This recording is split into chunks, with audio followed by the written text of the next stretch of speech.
کی دین ہے کہ پوری کی پوری ریاستیں جیسے شمالی کوریا، شام اور سعودی عرب جیسے ممالک میں سیاسی طاقت نسل در نسل باپ سے بیٹوں کو منتقل ہوتی رہتی ہے۔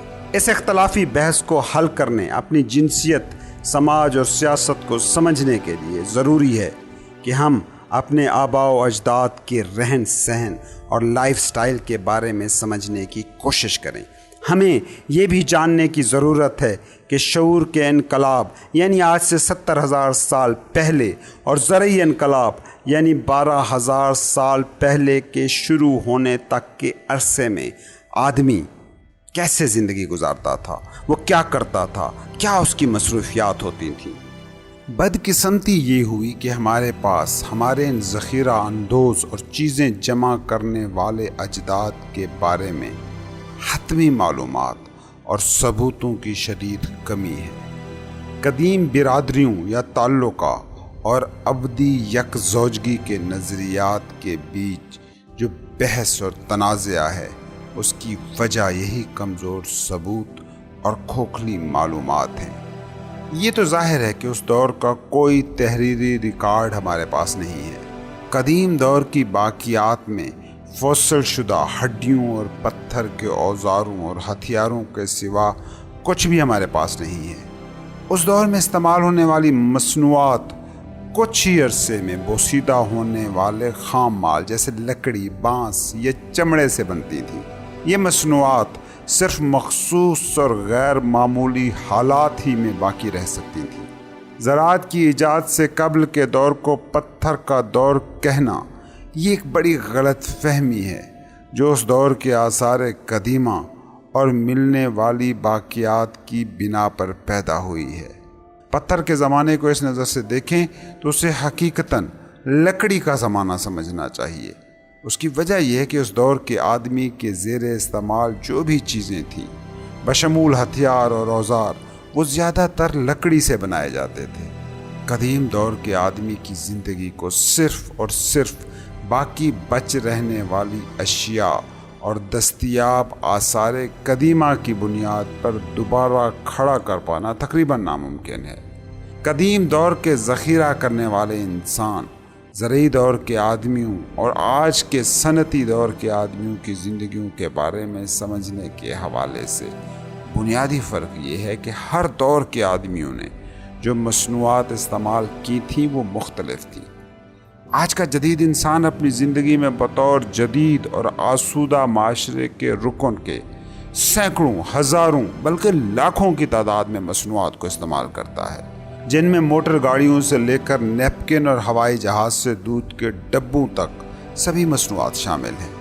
آج کے جدید آدمی کو دیکھیے تو اس کی کوئی بھی سرگرمی ہو، کوئی بھی ایکٹیویٹی کسی بھی جذبے کا یہ اظہار کرتا ہو، حتیٰ کہ ایمان اور عقیدے کے تقاضے، مذہبوں کی رسمیں نبھاتا ہو، وہ سب مصنوعات کے استعمال کے بغیر پورے ہو ہی نہیں سکتے۔ شاید ہی کوئی سرگرمی، جذبہ اور یہاں تک کہ ایمان اور عقیدہ ہوگا جو مصنوعات کے استعمال کے بغیر پورا ہوتا ہو۔ مثال کے طور پر صرف ہمارے کھانے پینے کی عادات اور اطوار عقل کو چکرا دینے کی حد تک مصنوعات اور اشیاء پر منحصر ہیں۔ چمچے، کانٹے، نیپکن، میزیں، کرسیاں، دسترخوان، برتن وغیرہ، یہ سب تو ہمارے دسترخوان کی گویا بنیادی چیزیں ہیں، انتہائی بنیادی اشیاء ہیں۔ ہمارے کھانے پینے کی عادات اس سے کہیں بڑھ کر لیبارٹریوں، کیمیکلز، ہوٹلوں اور ریستورانوں سے نکل کر بڑی بڑی کشتیوں اور جہازوں تک میں مختلف مصنوعات اور اشیاء کے ساتھ جڑ جاتی ہیں۔ مصنوعات سے متعلق چھوٹی سی نہایت اہم مثال ہے کہ ہم گھروں میں اسٹیل کی چھری کانٹے استعمال کرنے کے عادی ہیں، لیکن جب جہازوں میں پلاسٹک کی کٹلری استعمال کرنی پڑے تو ہمارے کھانے پینے کی عادات میں فرق پڑ جاتا ہے۔ کھیل کود کے حوالے سے دیکھیں تو آج کئی قسم کے کھیل ہیں جو کھیلے جاتے ہیں۔ ہمارے کھیلوں میں ہر طرح کی مصنوعات استعمال نہ ہوں تو ہم یہ کھیل تک نہیں کھیل سکتے۔ جیسے تاش کے کھیل کے لیے پلاسٹک سے بنے پتے، انڈور اور بورڈ گیمز کے لیے طرح طرح کی اشیاء، اور میدانوں میں کھیلوں کے لیے وردیاں، بلے، گیندیں، فٹ بال وغیرہ، اور پھر ان کھیلوں کو دیکھنے کے لیے 1,00,000 افراد کی گنجائش والے اسٹیڈیم جو خود بھی ان مصنوعات سے بھرے ہوتے ہیں۔ ہم اپنے رومانوی جذبات اور جنسی تعلقات کے پر لطف اظہار کے لیے انگوٹھیوں، جیولری، جہازی بستروں، مہنگے کپڑوں، شہوت انگیز زیر جاموں، کنڈوم، فیشنیبل ریستورانوں، ہوٹل کے مخصوص کمروں، ایئرپورٹ کے لاؤنجز میں مختلف کلاسوں، شادی ہالوں اور کیٹرنگ کمپنیوں کی مختلف مصنوعات کا استعمال کرتے ہیں۔ مذاہب ہماری زندگی میں تقدیس کے نمائندے ہیں۔ اس تقدیس کے حصول کے لیے ہم شاندار کیتھولک چرچوں، اونچے میناروں والی مسجدوں، بڑے بڑے دیو ہیکل ہندو مندروں، آشرموں، نہایت ہی بہترین اور قیمتی کاغذ پر اعلیٰ روشنائی سے چھپی ہوئی الہامی کتب، تبت کے گمک اور آواز گروں، موٹی اور نرم گداز قالین نما جائے نمازوں، مرغولوں، بدھ مت کے پہیوں، موم بتیوں، اگربتیوں، کرتوں، جبوں، پوشاکوں، لوبان کی خوشبوؤں، کرسمس کے درختوں، فطیری روٹی، ناریل قطبوں اور ٹوٹمی نشانات سمیت ہر طرح کی لاتعداد مصنوعات کا بے تحاشا استعمال کرتے ہیں۔ ہمیں اپنے زیر استعمال مصنوعات اور اشیاء کی اصل موجودگی اور نوعیت کا صحیح اندازہ اس وقت ہوتا ہے جب ہم کسی نئے گھر میں منتقل ہوتے ہیں۔ قدیم دور کا وہ آدمی جسے ہم ذخیرہ اندوز کہہ رہے ہیں، وہ ہر مہینے، ہر ہفتے اور بعض اوقات ہر روز اپنا پورا گھر اپنی پشت پر لاد کر منتقل کر سکتا تھا۔ اس کے مقابلے میں ہمارے گھروں میں جب منتقلی کا سلسلہ چلتا ہے تو کئی دن تک شفٹنگ کا کام جاری رہتا ہے۔ حالانکہ اس زمانے میں کوئی سامان ڈھونے والی کمپنیاں نہیں تھیں، ٹرک نہیں تھے، یہاں تک کہ زرعی دور سے پہلے تو جانور تک بوجھ اٹھانے کے لیے دستیاب نہیں تھے۔ شاید اسی لیے انہیں کم سے کم دھن اور چیزوں، پوزیشنز پر گزارا کرنا پڑتا تھا۔ لہٰذا اس ضمن میں یہ فرض کرنا مناسب ہے کہ قدیم آدمی کو اپنی ذہنی، مذہبی یا جذباتی زندگی کے بڑے حصے کو آسودہ کرنے کے لیے مصنوعات کے بغیر ہی کام چلانا پڑتا ہوگا، جبکہ مثال کے طور پر آج سے 1,00,000 سال بعد دنیا کا کوئی بھی آثار قدیمہ کا ماہر باقی رہ جانے والی چیزوں کی مدد سے مسلمانوں کے عقیدے اور اس کے متعلق شاعر کا کسی چھوٹی سی مسجد کی باقیات سے بھی درست اندازہ لگا سکے گا۔ اس پہلی کو سلجھانے کے لیے مسجد کے مٹتے ہوئے آثار اور اس میں موجود پڑی بڑی تعداد میں کئی چیزیں دستیاب ہوں گی، لیکن آج ہم تقریباً 1,00,000 سال پہلے کے قدیم آدمی کی زندگی، اس کے عقائد، اس کے شاعر کے متعلق صرف اندازے ہی لگا سکتے ہیں، جو انتہائی مشکل ہے، اور بڑے پیمانے پر یہ اندازے صرف اندازے ہی ہیں۔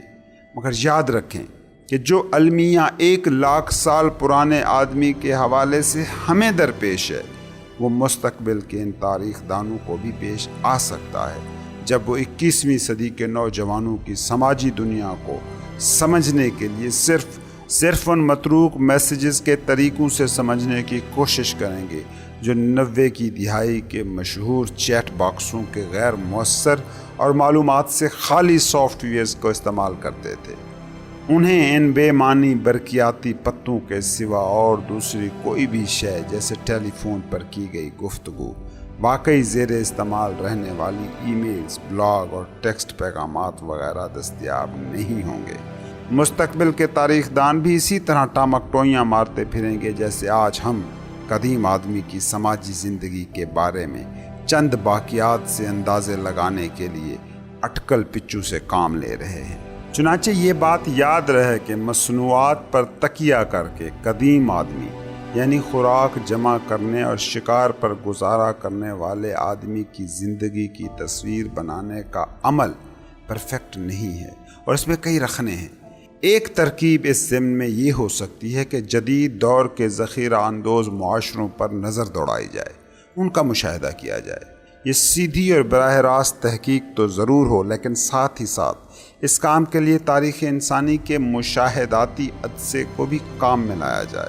لیکن جدید ذخیرہ اندوز باشندوں کو اس کام کے لیے استعمال کرنے میں بے حد احتیاط برتنی ہوگی، کیونکہ یہ نامعلوم کے بارے میں قیاس آرائی کا معاملہ ہے، تو دوگنی نہیں بلکہ چوگنی احتیاط لازمی ہوگی۔ اس کی کئی وجوہات ہیں۔ سب سے پہلے تو یہ کہ آج جدید دور میں پائے جانے والے ذخیرہ اندوز معاشروں پر کسی نہ کسی طرح ان کے قریبی دور کے معاشروں یعنی ہمسائے زرعی اور صنعتی معاشروں کا بے پناہ اثر و رسوخ موجود ہے، جس کی وجہ سے ان کے بارے دسیوں ہزار سال پہلے کے حوالے سے اندازہ لگانے میں چوک ہو سکتی ہے۔ دوسری وجہ یہ ہے کہ خوراک ذخیرہ کرنے والے آدمی عام طور پر ان خطوں اور علاقوں میں باقی رہنے میں کامیاب ہوئے تھے جہاں موسمی حالات اور آب و ہوا مشکل تھی اور زمین دشوار گزار۔ یہ ان خوراک ذخیرہ کرنے والے آدمیوں کے وہ آبائی علاقے ہیں جو عام طور پر زراعت کے لیے مناسب نہیں تھے۔ ذخیرہ اندوز آدمیوں کے ایسے معاشرے جنہوں نے دشوار گزار خطے اور بے انتہا سخت حالات، مثلا جنوبی افریقہ میں کالہری صحرا کے ساتھ مطابقت پیدا کر کے ڈھل کے جینا سیکھ لیا ہو، تو عین ممکن ہے کہ ان کے حوالے سے قائم کردہ اندازے قدیم دور کے انتہائی زرخیز علاقوں اور نہایت آسان حالات، مثلا چین کی یانگتسی وادی کے قدیم معاشروں کے بارے اندازوں میں گمراہ کن عنصر پیدا کر سکتے ہیں۔ بالخصوص ہمیں یہ سمجھنے کی ضرورت ہے کہ کالہری صحرا جیسے دشوار گزار علاقوں میں تب سبھی ذخیرہ اندوز آدمیوں کی گنجان آبادی قدیم یانگتسی وادی کے مقابلے میں انتہائی کم رہی ہوگی۔ یہ نکتہ اس لیے اہم ہے کیونکہ اس کے مضمرات کافی دور رس ہیں، کیونکہ یہاں قدیم آدمی کی زندگی کا احاطہ کرنے میں گروہوں اور برادریوں میں افراد کی تعداد اور اس کے نتیجے میں قائم ہونے والی سماجی بناوٹ سب سے اہم ہے۔ تیسری وجہ یہ ہے کہ ذخیرہ اندوز معاشروں کی سب سے منفرد خصوصیت یہ ہے کہ وہ دوسرے معاشروں سے کیوں کر مختلف ہیں۔ یہ لوگ نہ صرف دنیا میں واقع کسی بھی معاشرے بلکہ آبائی خطے کے باقی معاشروں میں بھی سب سے مختلف ہوا کرتے تھے۔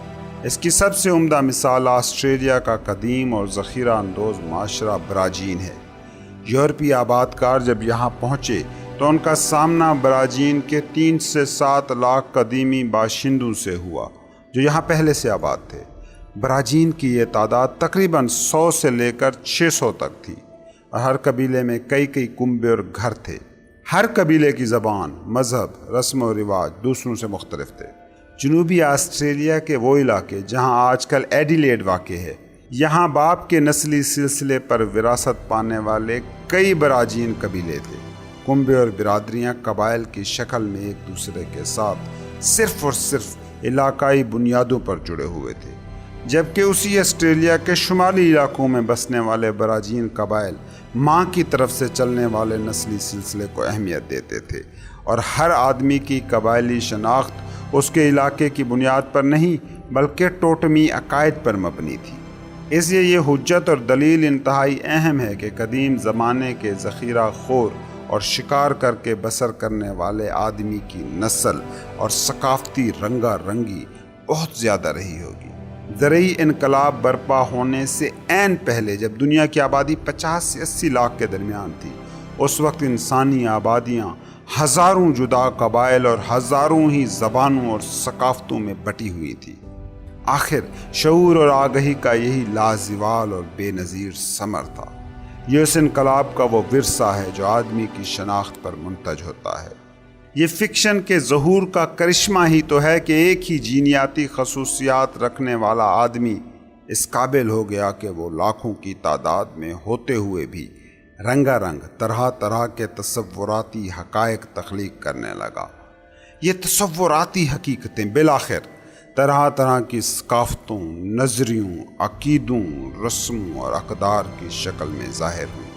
مثال کے طور پر اس دلیل کو ماننے کی ہر وجہ موجود ہے کہ آج سے 30,000 سال قبل خوراک اور شکار ذخیرہ کرنے والے آدمیوں کا وہ گروہ جو اس مقام پر رہتا تھا جہاں آج آکسفورڈ یونیورسٹی کھڑی ہے، یقیناً اس گروہ سے بالکل الگ زبان اور ثقافت کا حامل تھا جو کیمبرج یونیورسٹی کے مقام پر رہتا تھا۔ یہ بھی عین ممکن ہے کہ ان میں سے ایک گروہ مکمل طور پر امن پسند ہو اور دوسرا سخت جھگڑالو رہا ہو۔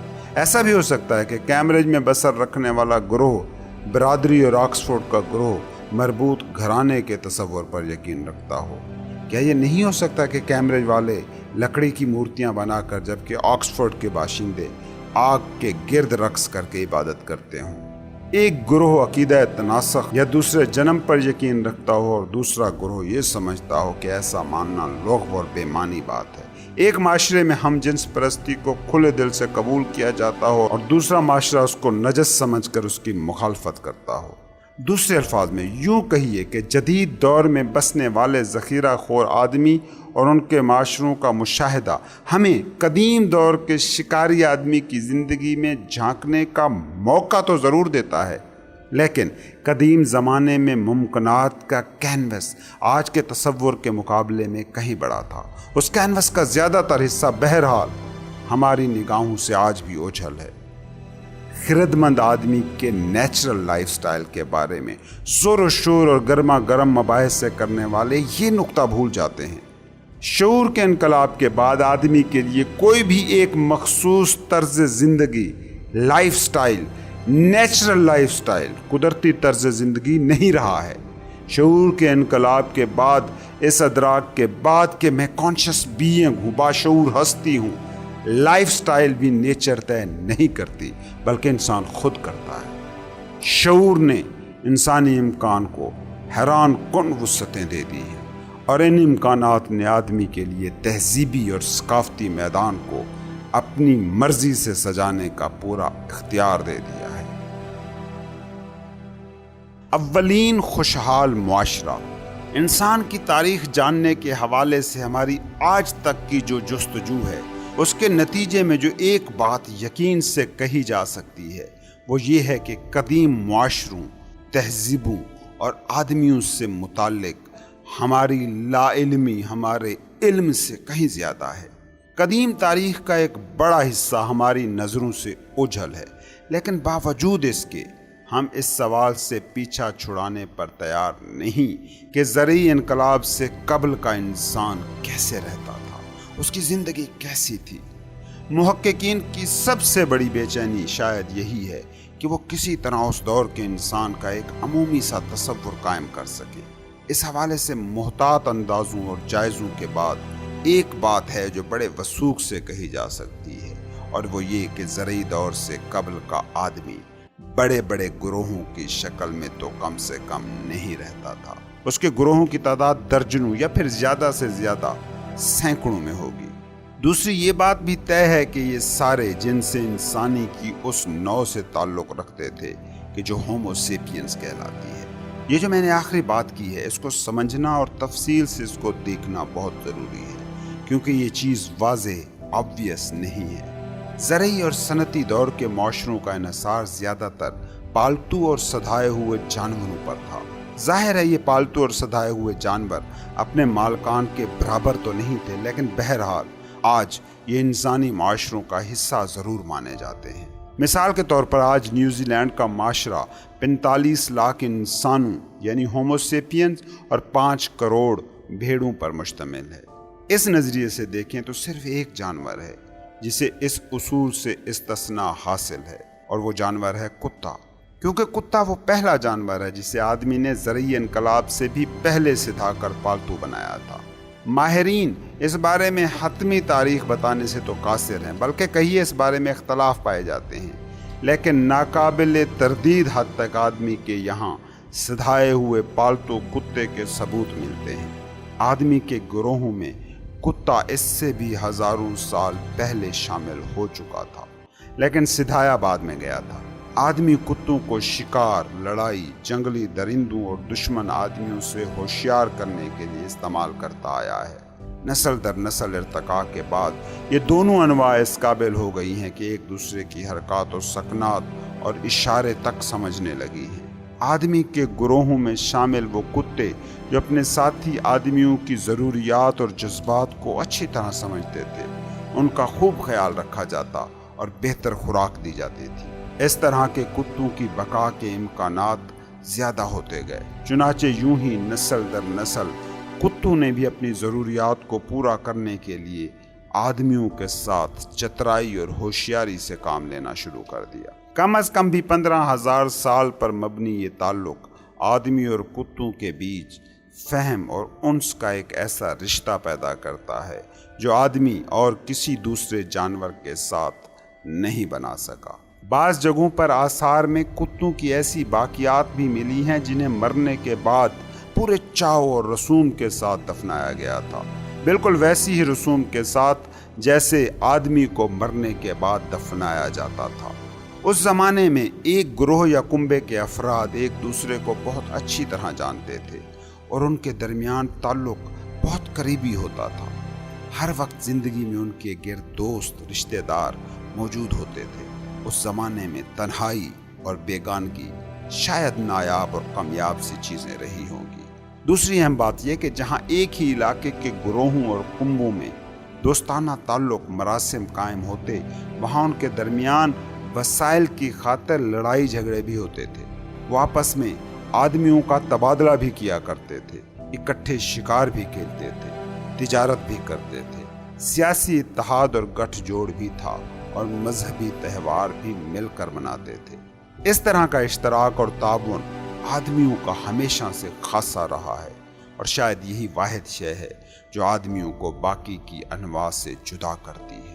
بعض اوقات دوسرے کنبوں اور گروہوں کے ساتھ یہ تعلق اور نسبت اتنی گہری ہو جاتی تھی کہ وہ مل کر ایک ہی قبیلہ تشکیل دے دیتے تھے۔ اس قبیلے کی زبان، قصے، داستانیں، مت، مفروضے، رسم و رواج، اقدار ایک ہی ہوتی تھی، لیکن اس طرح کی ظاہری تعلق داری کے بارے زیادہ خوش فہمی پالنا اور بڑھ چڑھ کر تخمینے لگانا درست نہیں ہوگا۔ اگرچہ مشکل وقت میں پڑوسی کنبے اور گروہ ایک دوسرے کے قریب آ جایا کرتے ہوں گے، اور یہ بھی درست ہے کہ کبھی کبھار وہ اکٹھے شکار اور دعوتوں کا اہتمام بھی کرتے ہوں گے، لیکن اس کے باوجود ان کا زیادہ تر وقت مکمل طور پر علیحدگی اور خود مختاری میں گزرتا تھا۔ تجارت بھی بس قیمتی اشیاء کی ہی وہ کرتے تھے۔ خوراک جیسے گوشت اور پھلوں وغیرہ کی تجارت کے کوئی ثبوت آثار سے نہیں ملے ہیں، بلکہ کہیے کہ ایک گروہ یا قبیلے کا کسی دوسرے گروہ یا قبیلے اور کنبے سے خام مال کی درآمد یا تجارت کا کوئی تصور بھی نہیں تھا۔ اس ضمن میں سیاسی اور سماجی تعلقات بھی خال خال ہی پائے جاتے تھے۔ ایک قبیلہ کسی بھی صورت مستقل اور پائیدار سیاسی ساخت کی علامت نہیں تھا۔ اسی طرح جغرافیائی لحاظ سے بھی دیکھا جائے تو کنبوں، گروہوں اور قبائل کے مخصوص موسموں میں وقتی طور پر ضرور بسیرا رہا کرتا تھا، لیکن دنیا میں کسی بھی جگہ مستقل بستیوں اور اداروں کا کوئی تصور نہیں تھا۔ ایک اوسط آدمی کو مہینوں تک اپنے گروہ کے سوا کسی دوسرے شخص سے ملاقات کا، مل بیٹھنے کا موقع تک نہیں ملتا تھا۔ اسی طرح کسی بھی شخص کا اپنی پوری زندگی میں چند 100 لوگوں سے زیادہ تعلق اور سامنا نہیں ہوتا تھا۔ آدمی کی آبادیاں وسیع علاقوں میں پھیلی ہوئی تھیں اور گنجان آبادی کا تصور بھی نہیں تھا۔ زرعی انقلاب سے پہلے پوری دنیا کی انسانی آبادی آج کے مصر کے شہر قاہرہ سے بھی کہیں کم تھی۔ آدمی کے تقریباً کنبے اور گروہ خانہ بدوشی کی زندگی گزارتے تھے، ایک جگہ سے دوسری جگہ خوراک کی تلاش میں پھرتے تھے۔ ان کی نقل و حرکت پر موسمی تبدیلیاں، جانوروں کی سالانہ نقل مکانی، جنگلی نامیات اور پودوں کی نشو و نما، موسمی بالیدگی کا بھرپور اثر و رسوخ رہتا تھا۔ آدمیوں کے گروہ اپنے آبائی وطن میں آگے پیچھے، اوپر نیچے حرکت میں رہتے تھے۔ یہ چند درجن مربع کلومیٹر کے علاقے سے لے کر زیادہ سے زیادہ کئی 100 مربع کلومیٹر کے علاقے میں نقل و حرکت کرتے رہتے۔ کبھی کبھار ایسا بھی ہوتا کہ آدمی کے کنبے اور گروہ اپنا آبائی علاقہ چھوڑ کر نئی سرزمینوں کی تلاش میں نکل جاتے تھے۔ اس کی وجوہات کئی ہوتی تھیں، اکثر تو موسمی بندشوں اور سخت حالات کی وجہ سے ہجرت کرنا پڑتی تھی۔ بعض اوقات پرتشدد لڑائیاں شروع ہو جاتی تو اس کی وجہ سے جانا پڑ جاتا تھا۔ اس طرح ایک مخصوص علاقے میں آبادی کا بڑھ جانا بھی ایک وجہ تھی جس کی وجہ سے لوگ ہجرت پر مجبور ہو جاتے تھے۔ اور بہت ہی کم لیکن ایسا بھی ہوتا تھا کہ کسی کنبے اور گروہ میں کوئی کرشماتی لیڈر نکل آتا جو اپنے کنبے کو بہتر زندگی کا خواب دکھا کر کسی اچھے بھلے دیس کا رخ کرا دیتا تھا۔ آدمی کی اس خانہ بدوش طرز زندگی کا نتیجہ یہ نکلا کہ وہ پوری دنیا میں پھیل گیا، لیکن اگر کسی قدیم دور کے ذخیرہ اندوز گروہ اور کنبے کی تعداد اتنی بڑھ جاتی کہ وہ مجبوراً کسی اور وجہ سے ہر 40 برس میں ٹوٹ جاتا اور آدمی کا نیا گروہ مشرق کی جانب زیادہ سے زیادہ 100 کلومیٹر جا کر بس جاتا، تو اس رفتار سے آدمی کی آبادی مشرقی افریقہ سے لے کر چین تک پھیلنے میں تقریباً 10,000 سال لگ گئے ہوں گے۔ بعض غیر معمولی موقعوں پر ایسا بھی ہوا کہ ایسی جگہیں جہاں پر خوراک کی بہتات تھی، وہاں آدمیوں کے گروہوں نے موسمی اور یہاں تک کہ مستقل سکونت بھی اختیار کر لی۔ اس طرح کے علاقوں میں پہلی بار خوراک کو خشک کرنا، دھواں لگا کر منجمد کر کے ہر صورت لمبے عرصے تک جمع کرنے کی تکنیک بھی ایجاد ہوئی۔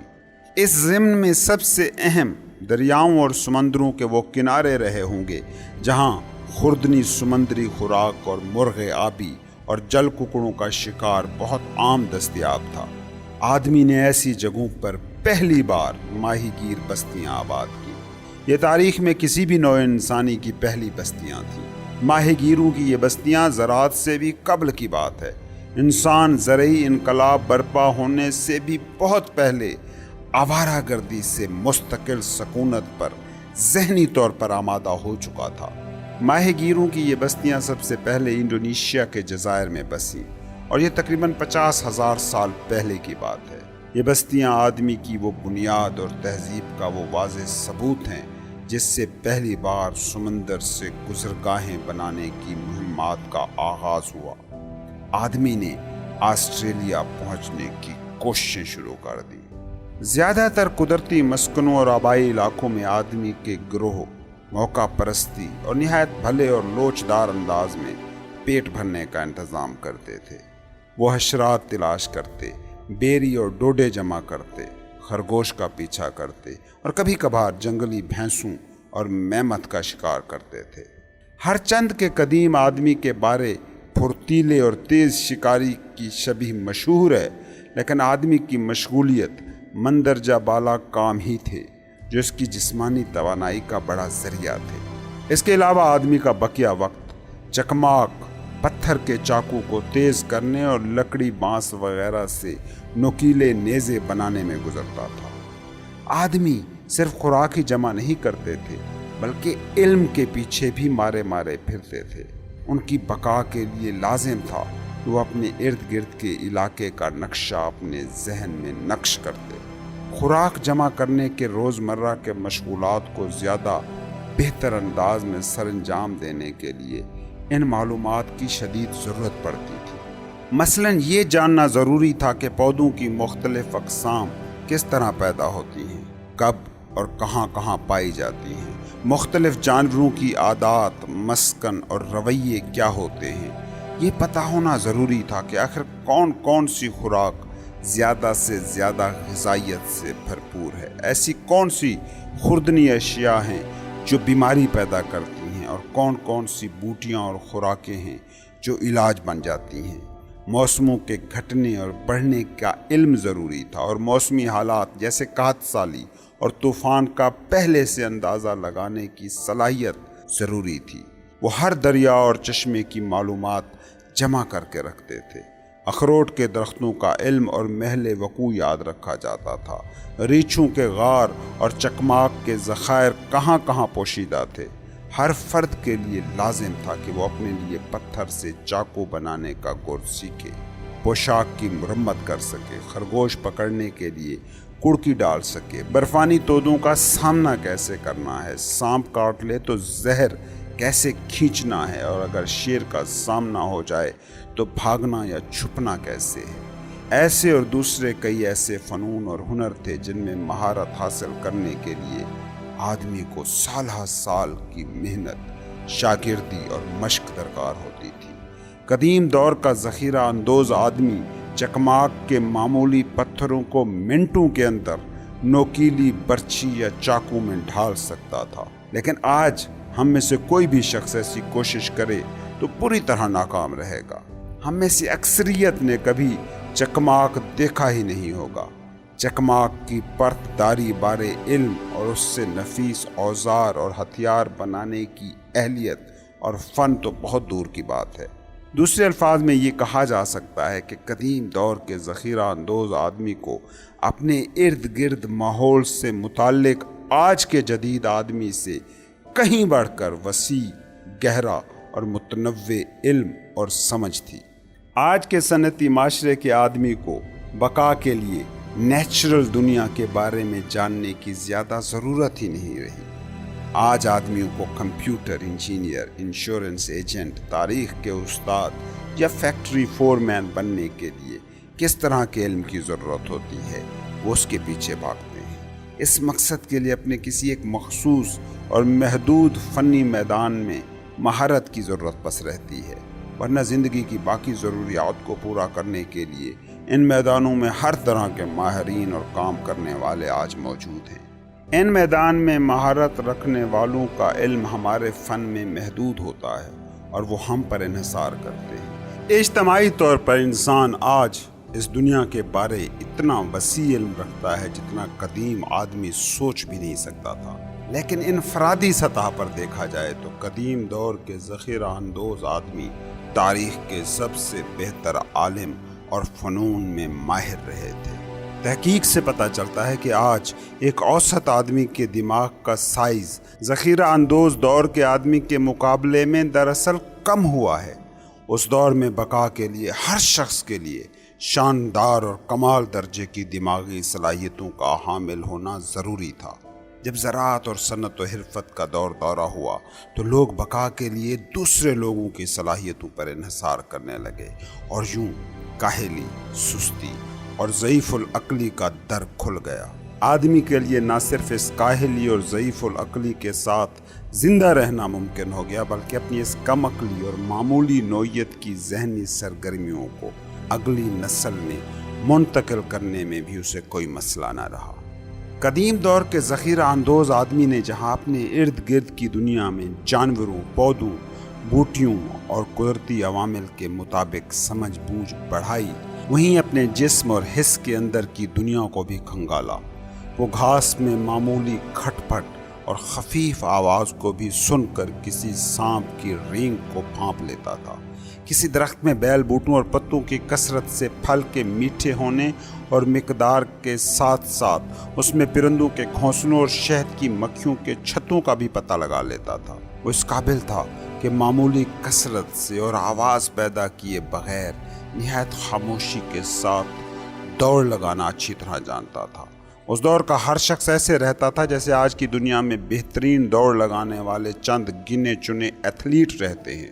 ذخیرہ اندوز آدمی اس قدر مشاق اور پھرتیلا رہا کرتا تھا کہ آج کے دور میں لوگوں کے لیے برسوں کی محنت اور مشقت، یوگا اور تائی چی کی سخت محنت کے باوجود بھی اس کا حصول ممکن نہیں رہا۔ شکار خور اور ذخیرہ اندوز طرز زندگی ہر خطے میں دوسرے خطے کی نسبت مختلف تھی۔ یہی نہیں بلکہ ہر موسم کی مناسبت سے یہ طرز بدلتے رہتے تھے۔ زندگی میں اس قدر تغیر اور تفاوت کے باوجود ذخیرہ اندوز باشندے اپنے بعد کے انسانوں جیسے دہقانوں، چرواہوں، مزدوروں، دفتروں میں کام کرنے والے کلرکوں سے کہیں زیادہ اطمینان بخش اور مفید زندگی گزارتے تھے۔ آج کے آسودہ معاشروں میں ہر آدمی کم از کم ہفتے میں 40 سے 45 گھنٹے کام کرتا ہے۔ ترقی پذیر ملکوں میں یہ شرح 60 اور بعض جگہوں پر 80 تک پہنچ جاتی ہے۔ ہمارے مقابلے میں آج بھی جہاں جہاں ذخیرہ اندوز معاشرے قائم ہیں، دنیا کی مختلف ترین جگہوں جیسے کلہاری صحرا کے سخت ترین حالات میں بھی ان ذخیرہ اندوزوں کو ہر ہفتے اوسطاً 35 اور زیادہ سے زیادہ 45 گھنٹے کام کرنا پڑتا ہے۔ وہ 3 میں سے صرف ایک ہی دن شکار کرتے ہیں اور ہر روز خوراک جمع کرنے میں 3 سے 6 گھنٹے صرف کرتے ہیں۔ عام حالات میں اتنا کام ایک کنبے کا پیٹ بھرنے کے لیے کافی ہوتا ہے۔ یہ ثابت شدہ ہے کہ قدیم زمانے میں یہ جگہیں کلہاری صحرا سے کہیں آسان حالات میں تھیں اور خوب زرخیزی وہاں تھی۔ وہاں بسر رکھنے والے ذخیرہ اندوز اور شکاری آدمیوں کے کنبوں اور قبیلوں کو خوراک اور مال جمع کرنے کے لیے اس سے بھی کہیں کم وقت اور محنت درکار تھی۔ ذخیرہ اندوز اور شکاری آدمیوں کو سب سے زیادہ فائدہ یہ تھا کہ انہیں گھر کے تقریباً چھوٹے چھوٹے کام کاج سے بھی چھٹکارا مل جاتا تھا۔ انہیں برتن دھونے کی ضرورت نہیں تھی، قالینوں میں سے دھول نکالنے کی کوفت اور فرش کو صاف کرنے کی ضرورت نہیں تھی۔ وہ بچوں کی نیپیاں اور پوتڑے بار بار بدلنے اور ہر کچھ دنوں بعد سہولیات کے بل ادا کرنے سے آزاد تھے۔ ذخیرہ اندوز معاشرے میں پائے جانے والی معیشت لوگوں کو زرعی اور صنعتی دور کے مقابلے میں کہیں بڑھ کر دلچسپ زندگی گزارنے کا موقع دیتی تھی۔ آج ایک چینی فیکٹری میں کام کرنے والا آدمی صبح 7 بجے گھر سے نکلتا ہے۔ وہ دھول اور آلودگی سے اٹی ہوئی گلیوں میں سے گزر کر فیکٹری پہنچتا ہے۔ یہاں اس کا کام پورا دن تقریباً 8 سے 12 گھنٹے تک ہر روز ایک ہی طرح کی مشین چلاتے ہوئے گزرتا ہے، جس سے دماغ موف ہو کر رہ جاتا ہے۔ وہ شام 7 بجے گھر واپس پہنچتا ہے۔ اب اسے کھانے پینے کی فکر بھی رہتی ہے اور ہر روز برتن بھی دھونے پڑتے ہیں۔ یہی نہیں، ہر دوسرے دن کپڑے بھی دھو کر سکھا کر استری کرنے پڑتے ہیں، اور اس کے علاوہ کئی ایسے کام ہر روز بلا ناغہ دہرانے پڑتے ہیں۔ 30,000 سال قبل ایک چینی ذخیرہ اندوز آدمی کی زندگی کے معمولات اس چینی آدمی سے یکسر مختلف اور کہیں دلچسپ تھے۔ وہ اپنے کنبے کو لوگوں اور دوسرے ساتھیوں کے ہمراہ چھوڑ کر 8 بجے گھر سے نکلتا، جنگلوں چراگاہوں میں مٹر گشت کرتے ہوئے ساتھ ہی ساتھ مشروم جمع کرتا، کہیں کوئی جڑ اکھاڑ کر رکھ لیتا، کہیں سے پھل اٹھا لیتا، اور بعض اوقات شیر اور جنگلی جانوروں کا سامنا ہو جاتا تو زیادہ دوڑ بھی لگا لیتا۔ بہرحال دوپہر سے پہلے وہ اپنے تمبو میں واپس آ جاتا اور جمع شدہ خوراک اپنے کنبے کے باقی افراد کے ساتھ مل کر کھاتا۔ اس کے بعد اس کے پاس گپ شپ لگانے، کھیلولا کرنے، بچوں کے ساتھ کھیلنے، قصے کہانی سنانے کے لیے وقت ہی وقت ہوتا۔ ظاہر ہے کہ کبھی کبھار اس کو چیتا بھی آن کر جھپٹ پڑتا تھا اور بسا اوقات سانپ بھی کاٹ جاتا تھا، لیکن دوسری جانب یہ بھی تو دیکھیے کہ ذخیرہ اندوزوں اور شکاریوں کو ہر روز موٹر گاڑیوں کے ایکسیڈنٹ اور صنعتی آلودگی کا سامنا بھی نہیں کرنا پڑتا تھا۔ زیادہ تر جگہوں پر زیادہ تر ذخیرہ اندوزوں کو کہیں بہتر غذائیت دستیاب رہتی۔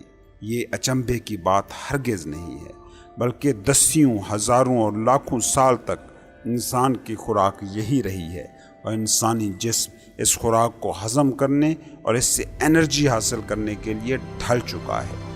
فوسل شدہ انسانی ڈھانچوں سے ملنے والے ثبوتوں سے پتہ چلتا ہے کہ قدیم دور کے ذخیرہ اندوز اور شکاری آدمیوں میں فاقوں اور غذائیت کی کمی کا شکار ہونے کا امکان بہت کم تھا۔ وہ دہقان معاشروں کے آدمی سے قد میں اونچے اور خاصے صحت مند ہوتے تھے۔ یہ ضرور ہے کہ اس دور میں آدمی کی اوسط عمر 30 سے 40 برس رہی ہوگی، لیکن اس شماریاتی اندازے میں بڑا حصہ شیرخوار بچوں میں شرح اموات کی زیادتی تھی۔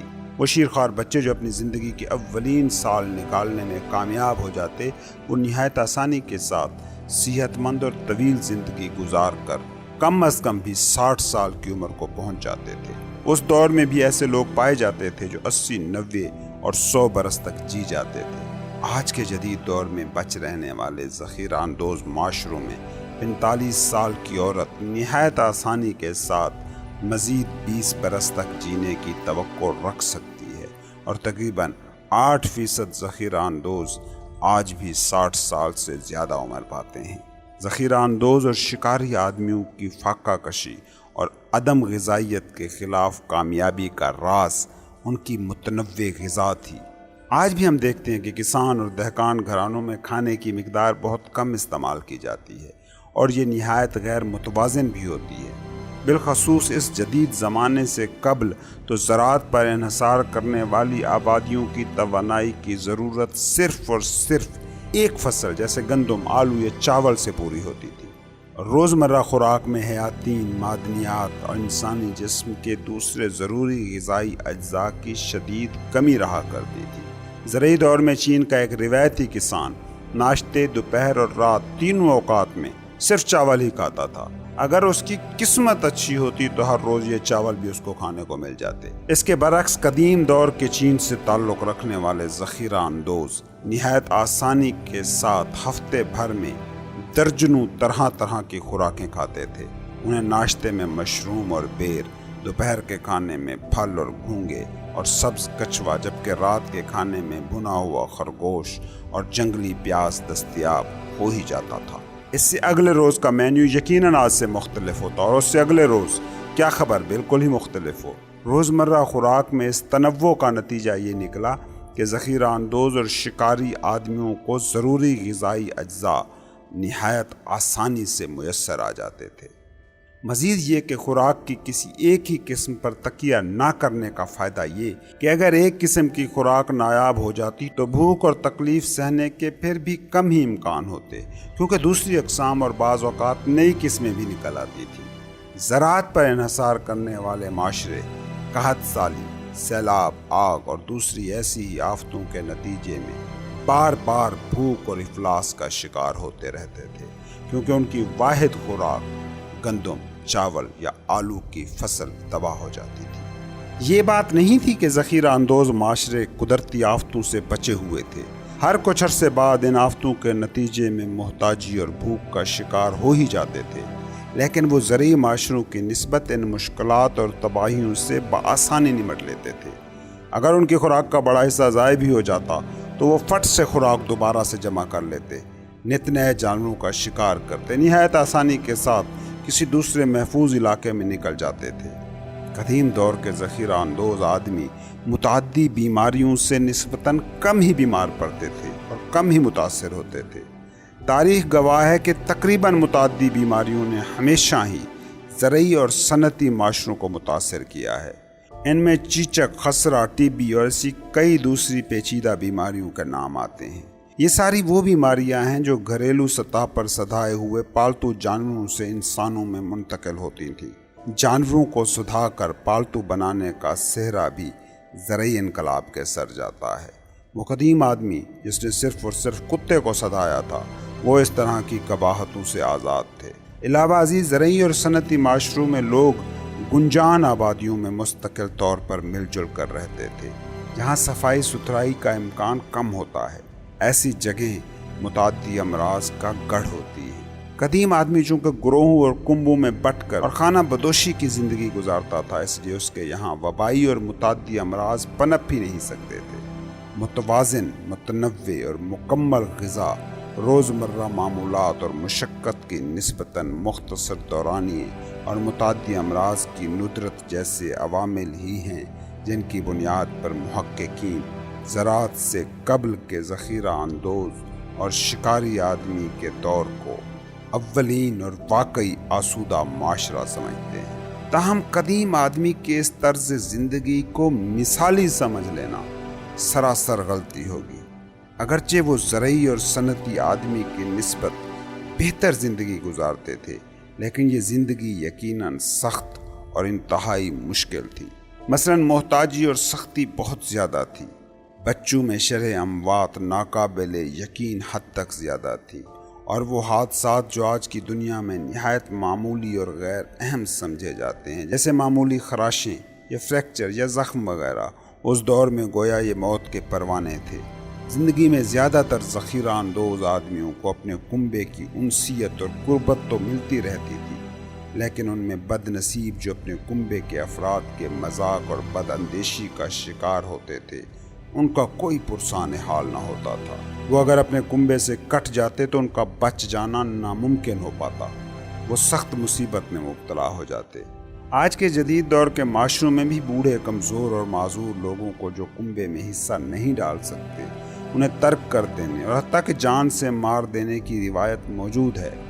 اس دور میں غیر مطلوب اور ناپسندیدہ بچوں کو پیدا ہوتے ہی موت کے منہ میں دھکیل دیا جاتا ہوگا، اور ایسے ثبوت بھی ہیں کہ عقیدے اور شاعر کی ادائیگی کے لیے انسانی قربانی کا تصور بھی ان معاشروں میں موجود تھا۔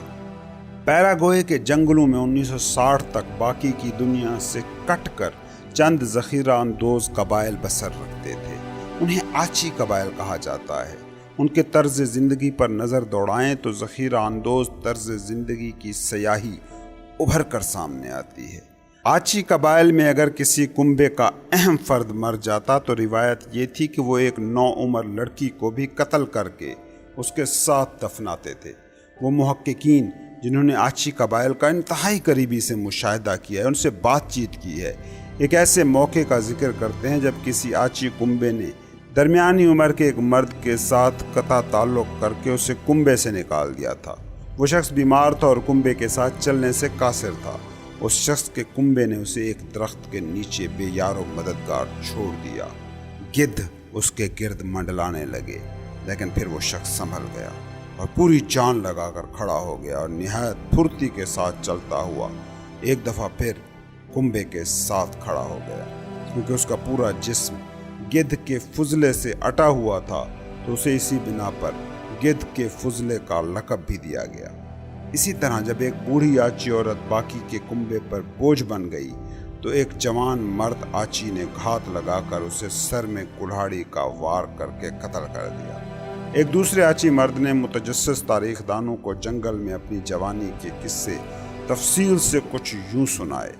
میں رواج کے مطابق عورتوں کو قتل کیا کرتا تھا۔ میں نے اپنی کئی پھپھیوں، چاچیوں اور ممانیوں کو قتل کر رکھا ہے، اس لیے عورتیں مجھ سے ڈرتی تھیں۔ لیکن اب میں خود بوڑھا ہو گیا ہوں، میرے بالوں میں سفیدی اتر آئی ہے۔ وہ بچے جو بالوں کے بغیر پیدا ہوتے تھے انہیں کمزور اور لاغر سمجھ کر پیدائش کے فوراً بعد قتل کر دیا جاتا تھا۔ ایک عورت نے اپنی اس بیٹی کے بارے میں بتایا جسے اس کے باپ نے پیدا ہوتے ہی قتل کر دیا تھا۔ اس کنبے کے مرد کنبے میں ایک اور لڑکی کو شامل کرنے پر تیار نہیں تھے۔ ایک دوسرے موقع پر ایک مرد نے ایک چھوٹے سے لڑکے کو اس لیے قتل کر دیا کیونکہ اس کو لڑکے کے خام خواہ رونے پر بیزاری کا سامنا تھا، اسے چڑ ہو رہی تھی۔ ایک بچے کو اس لیے زندہ گاڑ دیا کہ اس کی شکل مضحکہ خیز تھی اور باقی بچے اس پر ہنستے تھے۔ لیکن یہاں بھی محتاط رہنے کی ضرورت ہے۔ ہمیں آچی قبائل کے بارے کسی بھی طرح کا فیصلہ کرنے میں جلد بازی کا مظاہرہ نہیں کرنا چاہیے۔ وہ محققین جنہوں نے آچی قبائل کے ساتھ برسوں گزارے ہیں وہ بتاتے ہیں کہ بالغ اور جوان آچی لوگوں میں شاذ و نادر ہی کوئی تنازع کھڑا ہوتا تھا۔ مرد اور عورت دونوں ہی اپنے ساتھی چننے اور بدلنے میں آزاد تھے۔ ان کے یہاں سبھی خوش باش جیتے تھے، کسی بھی قسم کا سرداری نظام نہیں تھا اور عام طور پر ایک دوسرے پر حاکمیت جمانے اور جابرانہ طرز سے اجتناب کرتے تھے۔ ان کے پاس جتنی بھی تھوڑی یا بہت دولت اور مال و متاع تھا اسے بانٹنے میں کوئی تردد نہیں کرتے تھے اور طبیعتاً نہایت فیاض تھے۔ انہیں دولت جمع کرنے اور کامیابیاں سمیٹنے کا بھی کوئی خفت نہیں تھا۔ زندگی میں ان کی سب سے اہم اقدار سماجی تعلق اور گہری دوستیاں تھیں۔ جہاں تک بات ہے بچوں کو زندہ گاڑ دینا، بیماروں کو بے یار و مددگار مرنے کے لیے چھوڑ دینا اور بوڑھوں کو اپنے ہاتھوں سے قتل کر دینا وغیرہ کی، تو ان کے بارے میں ان کا ماننا بالکل ایسا ہی تھا جیسے ہم آج اسقاط حمل اور سہل مرگی اور لا علاج امراض کی صورت میں بے ایذا موت کے بارے میں تصورات رکھتے ہیں۔ یہاں یہ بھی یاد رکھنا ضروری ہے کہ آچی قبائل سے تعلق رکھنے والے لوگوں کو پیراگوئے کے دہقان نہایت نفرت کی نگاہ سے دیکھتے تھے۔ انہوں نے بے شمار آچیوں کا بے رحمی سے شکار کر کے قتل کیا تھا۔ ایک نظریہ یہ بھی ہے کہ غالباً پیراگوئے کے دہقانوں کے اس جبر کی وجہ سے آچی قبائل اپنے کنبے اور قبائل میں کمزور افراد کی طرف انتہائی ترش اور بے رحم رویہ پالنے پر مجبور ہو گئے تھے، کیونکہ وہ دشمن یعنی پیراگوئے کے دہقانوں کا سامنا کرنے کے اہل نہیں ہوا کرتے تھے اور بوجھ بن جاتے تھے۔ حقیقت یہ ہے کہ آچی معاشرہ کسی بھی دوسرے معاشرے کی طرح انتہائی پیچیدہ تھا۔ سطحی طور پر دیکھ کر اور صرف ان سے میل جول کے معمولی مشاہدات کی بنا پر ان کے بارے مثبت اور منفی رائے قائم کرنے، ان سے افرید پالنے یا انہیں مثالی سمجھنے کی ضرورت ہے اور نہ ہی ہمیں حق حاصل ہے۔ آچی قبائل فرشتے تھے نہ شیطان تھے، وہ انسان تھے۔ جیسے آچی ویسے ہی ذخیرہ اندوز اور شکاری بھی انسان تھے۔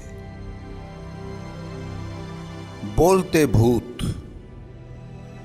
ہم قدیم آدمی کی روحانی اور نفسیاتی زندگی کے بارے میں کیا کہہ سکتے ہیں؟ آدمی کے ذخیرہ اندوز اور شکار مار معاشرے کی معیشت اور طرز زندگی تو ہم کسی نہ کسی طور معیار اور مقدار کے طور پر مقاصد کا تعین کر کے ناپ سکتے ہیں۔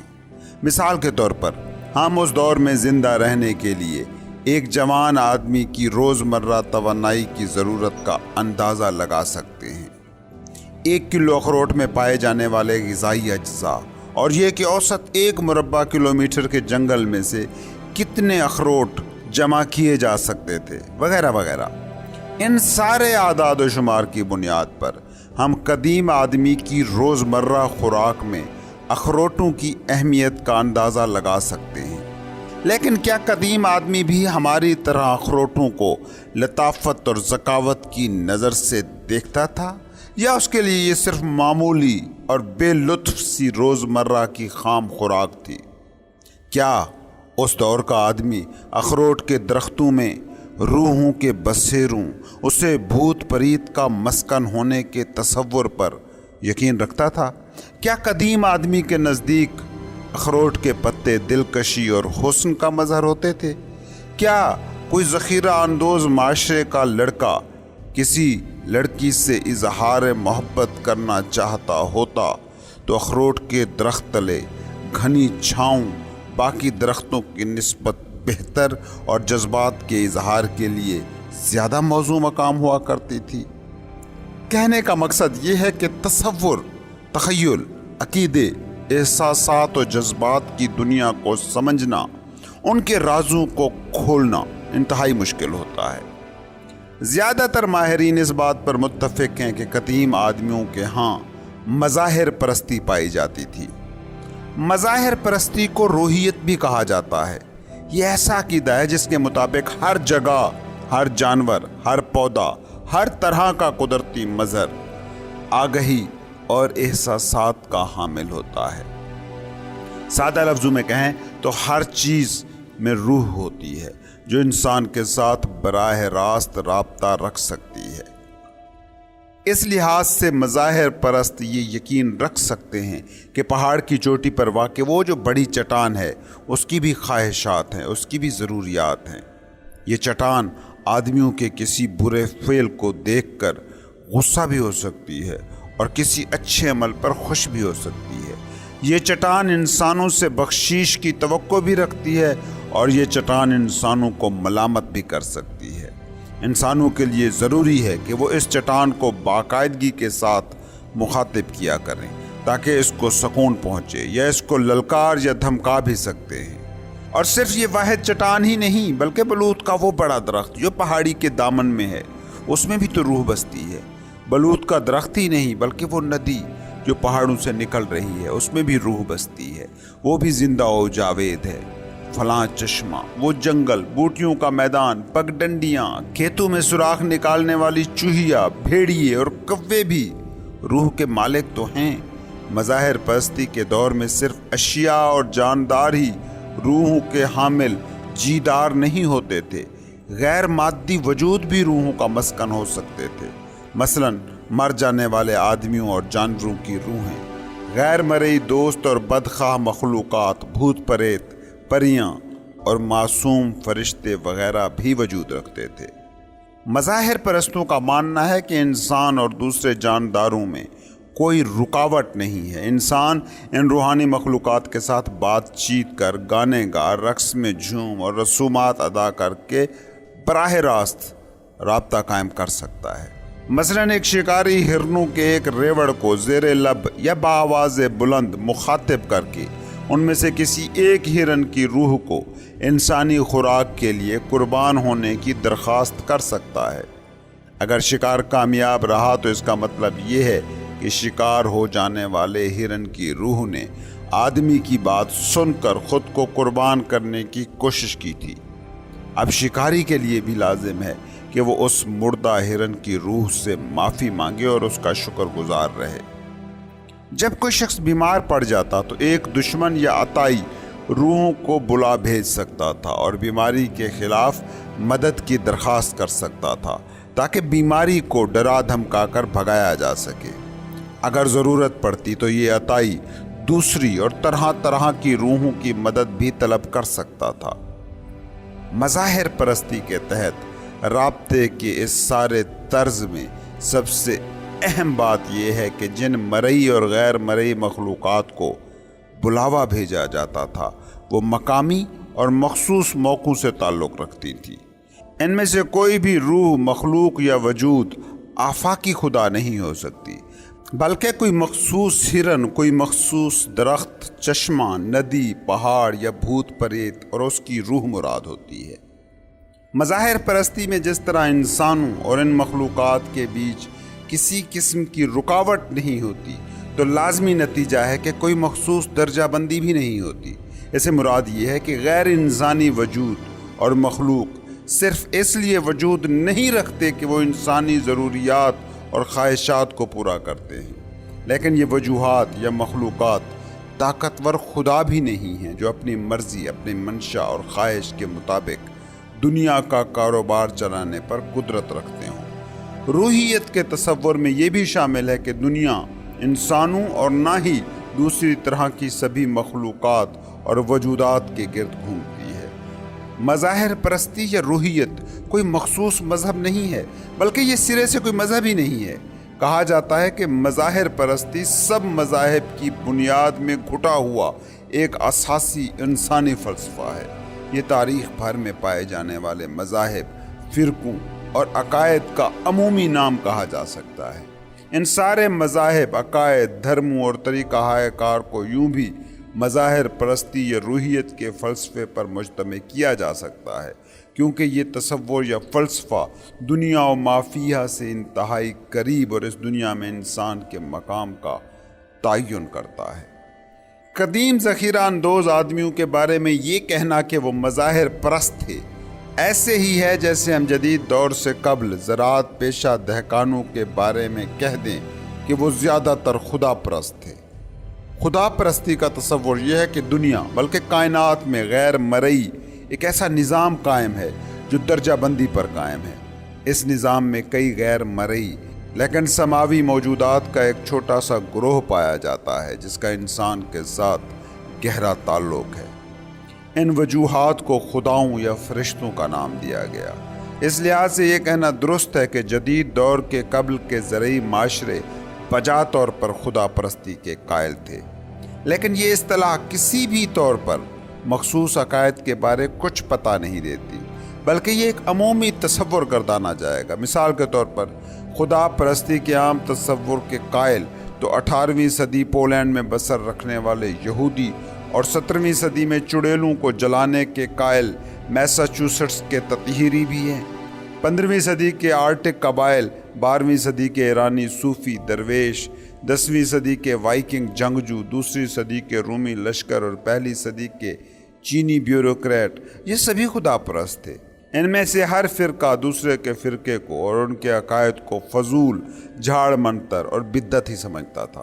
قدیم دور کے مظاہر پرستی پر مبنی تصورات بھی خدا پرستوں کی ہی طرح گوناگون رہا کرتے تھے، اور ان کے بیچ تفرقات اور تفاوت بھی اتنی ہی بڑی ہوا کرتی تھی۔ ان کے مذہبی تجربات یقینی طور پر اسی طرح پرآشوب اور ہنگامہ خیز رہتے ہوں گے جیسے کہ آج ہم دیکھتے ہیں۔ اس دور میں جی بھر کر اختلاف، نزاع، اصلاحات کا چرچا اور انقلابوں کا دورہ رہتا ہوگا، لیکن یاد رہے کہ اس ضمن میں ہم انہی محتاط اندازوں اور قیاسوں تک اپنا نقطہ نظر رکھ سکتے ہیں، مگر اس سے زیادہ اور بڑھ چڑھ کر رائے قائم کرنا یا روحیت کی تفصیلات بیان کرنا مفروضوں اور گھڑی ہوئی باتوں سے زیادہ کچھ نہیں ہوگا۔ اس ضمن میں اول تو کوئی ثبوت ہی نہیں ہے، اور قدیم اثرات جیسے پتھر اور مصنوعات سے بنے اوزار اور ہتھیار وغیرہ کی جو محدود تعداد دستیاب ہے بھی، ان پر بھی ان کی بھی طرح طرح کی بلکہ لاتعداد طریقوں سے تشریحات اور توضیحات کی جا سکتی ہیں۔ اس ضمن میں حتمی طور پر بہرحال کچھ بھی کہنا ممکن نہیں ہے۔ مثال کے طور پر ایک نمونہ دیکھتے ہیں۔ شیر نما آدمی کی مورتی، آپ کس طرح اور کیسی توضیحات ہیں جو نہیں نکال سکتے۔ چنانچہ محققین کے تمام نظریے جو قدیم آدمی کے تصورات، احساسات اور روحانیت بارے جاننے کا دعویٰ کرتے ہیں، وہ زیادہ تر ان محققین کی اپنی ذہنی اختراعات ہوتی ہیں۔ پتھر کے دور میں پائے جانے والے عقائد اور تصورات کا ان سے عین ممکن ہے کہ دور دور تک کوئی تعلق نہ ہو۔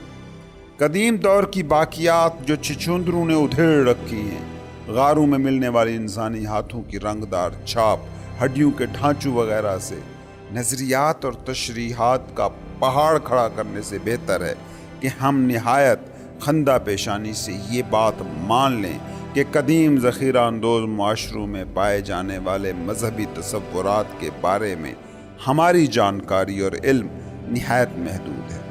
ہم دستیاب ثبوتوں کی بنیاد پر یہ اخذ کر لیتے ہیں کہ اس زمانے میں انسان مظاہر پرست ہوا کرتے تھے، لیکن صرف یہ کافی نہیں، ہمیں یہ علم نہیں کہ اس دور کا آدمی کس کس روح کی پوجا کرتا تھا، تہوار کون کون سے ہوتے تھے، یا پھر ان کے یہاں کس طور کی ممانعت پائی جاتی تھی۔ سب سے اہم یہ ہے کہ ہمیں علم نہیں کہ وہ اس ضمن میں کس طرح کے قصوں، حکایتوں اور مفروضوں پر یقین رکھتے تھے، ان کے متھ کیا تھے۔ تاریخ انسانی کو صحیح معنوں میں جاننے کے لیے یہ ہماری سمجھ اور بوجھ میں سب سے بڑا شگاف ہے، سب سے بڑا گیپ۔ قدیم آدمی کے ذخیرہ اندوز معاشروں میں پائے جانے والے سیاسی اور سماجی نظریات کے بارے میں بھی تقریباً ہم کچھ نہیں جانتے، جیسا کہ مندرجہ بالا سطور میں بیان کیا گیا۔ اس ضمن میں محققین تو انتہائی بنیادی معاملات پر بھی متفق نہیں ہیں۔ مثال کے طور پر ذاتی جائیداد رکھتے تھے یا نہیں، آیا اس زمانے میں مربوط گھرانوں کا تصور تھا یا برادریوں اور تعلقوں کا دور دورہ تھا، ہم حتمی طور پر کچھ نہیں جانتے۔ یہ عین ممکن ہے کہ ہر جگہ، ہر دور میں اور ہر قبیلے اور کنبے کی اپنی اپنی روایات اور انتہائی جداگانہ سیاسی اور سماجی ڈھانچے رہے ہوں۔ بعض جگہوں پر بن مانسوہی کی طرح تند خو اور پرتشدد سرداری کا تصور پایا جاتا ہوگا، تو دوسرے مقامات پر آدمی کے گروہوں میں بونوبو کی طرح امن پسندی اور اطمینان کا دور دورہ رہتا ہوگا۔ 1955 میں روس کے علاقے سونگیر نامی آثار قدیمہ دریافت ہوئے۔ یہ 30,000 سال پرانے ایسے معاشرے کی واقعات ہیں جو میمتھ ہاتھیوں کا شکار کیا کرتے تھے۔ ایک قبر سے انہیں 55 سالہ آدمی کا ڈھانچہ ملا تھا جو ہاتھی دانت کے بنائے ہوئے منکوں کے ہار میں لپٹا ہوا تھا۔ اس ہار میں 3,000 منکے جڑے ہوئے تھے۔ مردہ آدمی کے سر پر ایک تاج نما چیز تھی جس کو لومڑ کے دانتوں سے سجایا گیا تھا۔ اس کی کلائیوں پر بنے ہاتھی دانت سے 25 کڑے پہنائے گئے تھے۔ انہی آثار میں دریافت ہونے والی باقی قبروں میں انسانی ڈھانچوں کے گرد اس سے کہیں کم چیزیں لپٹی ہوئی تھیں۔ اس بنا پر محققین نے اندازہ لگایا کہ سونگیر کا یہ معاشرہ رتبے، درجوں اور سرداری نظام پر قائم تھا۔ وہ شخص جس کی قبر میں بہت سا مال اور زیبائش کا سامان دریافت ہوا تھا، غالباً اپنے کنبے بلکہ کئی کنبوں پر مشتمل بڑے قبیلے کا سردار تھا۔ یہ خلاف قیاس ہے کہ اس زمانے میں چند آدمیوں کا ایک چھوٹا سا کنبہ اپنے بل بوتے پر اتنا زیادہ زیبائش و آرائش کا سامان جمع کر پاتا جو بالآخر سردار کے ساتھ دفن ہوا۔ آثار قدیمہ کے ماہرین کو تبھی اس سے بھی کہیں زیادہ دلچسپ ایک مقبرہ ملا۔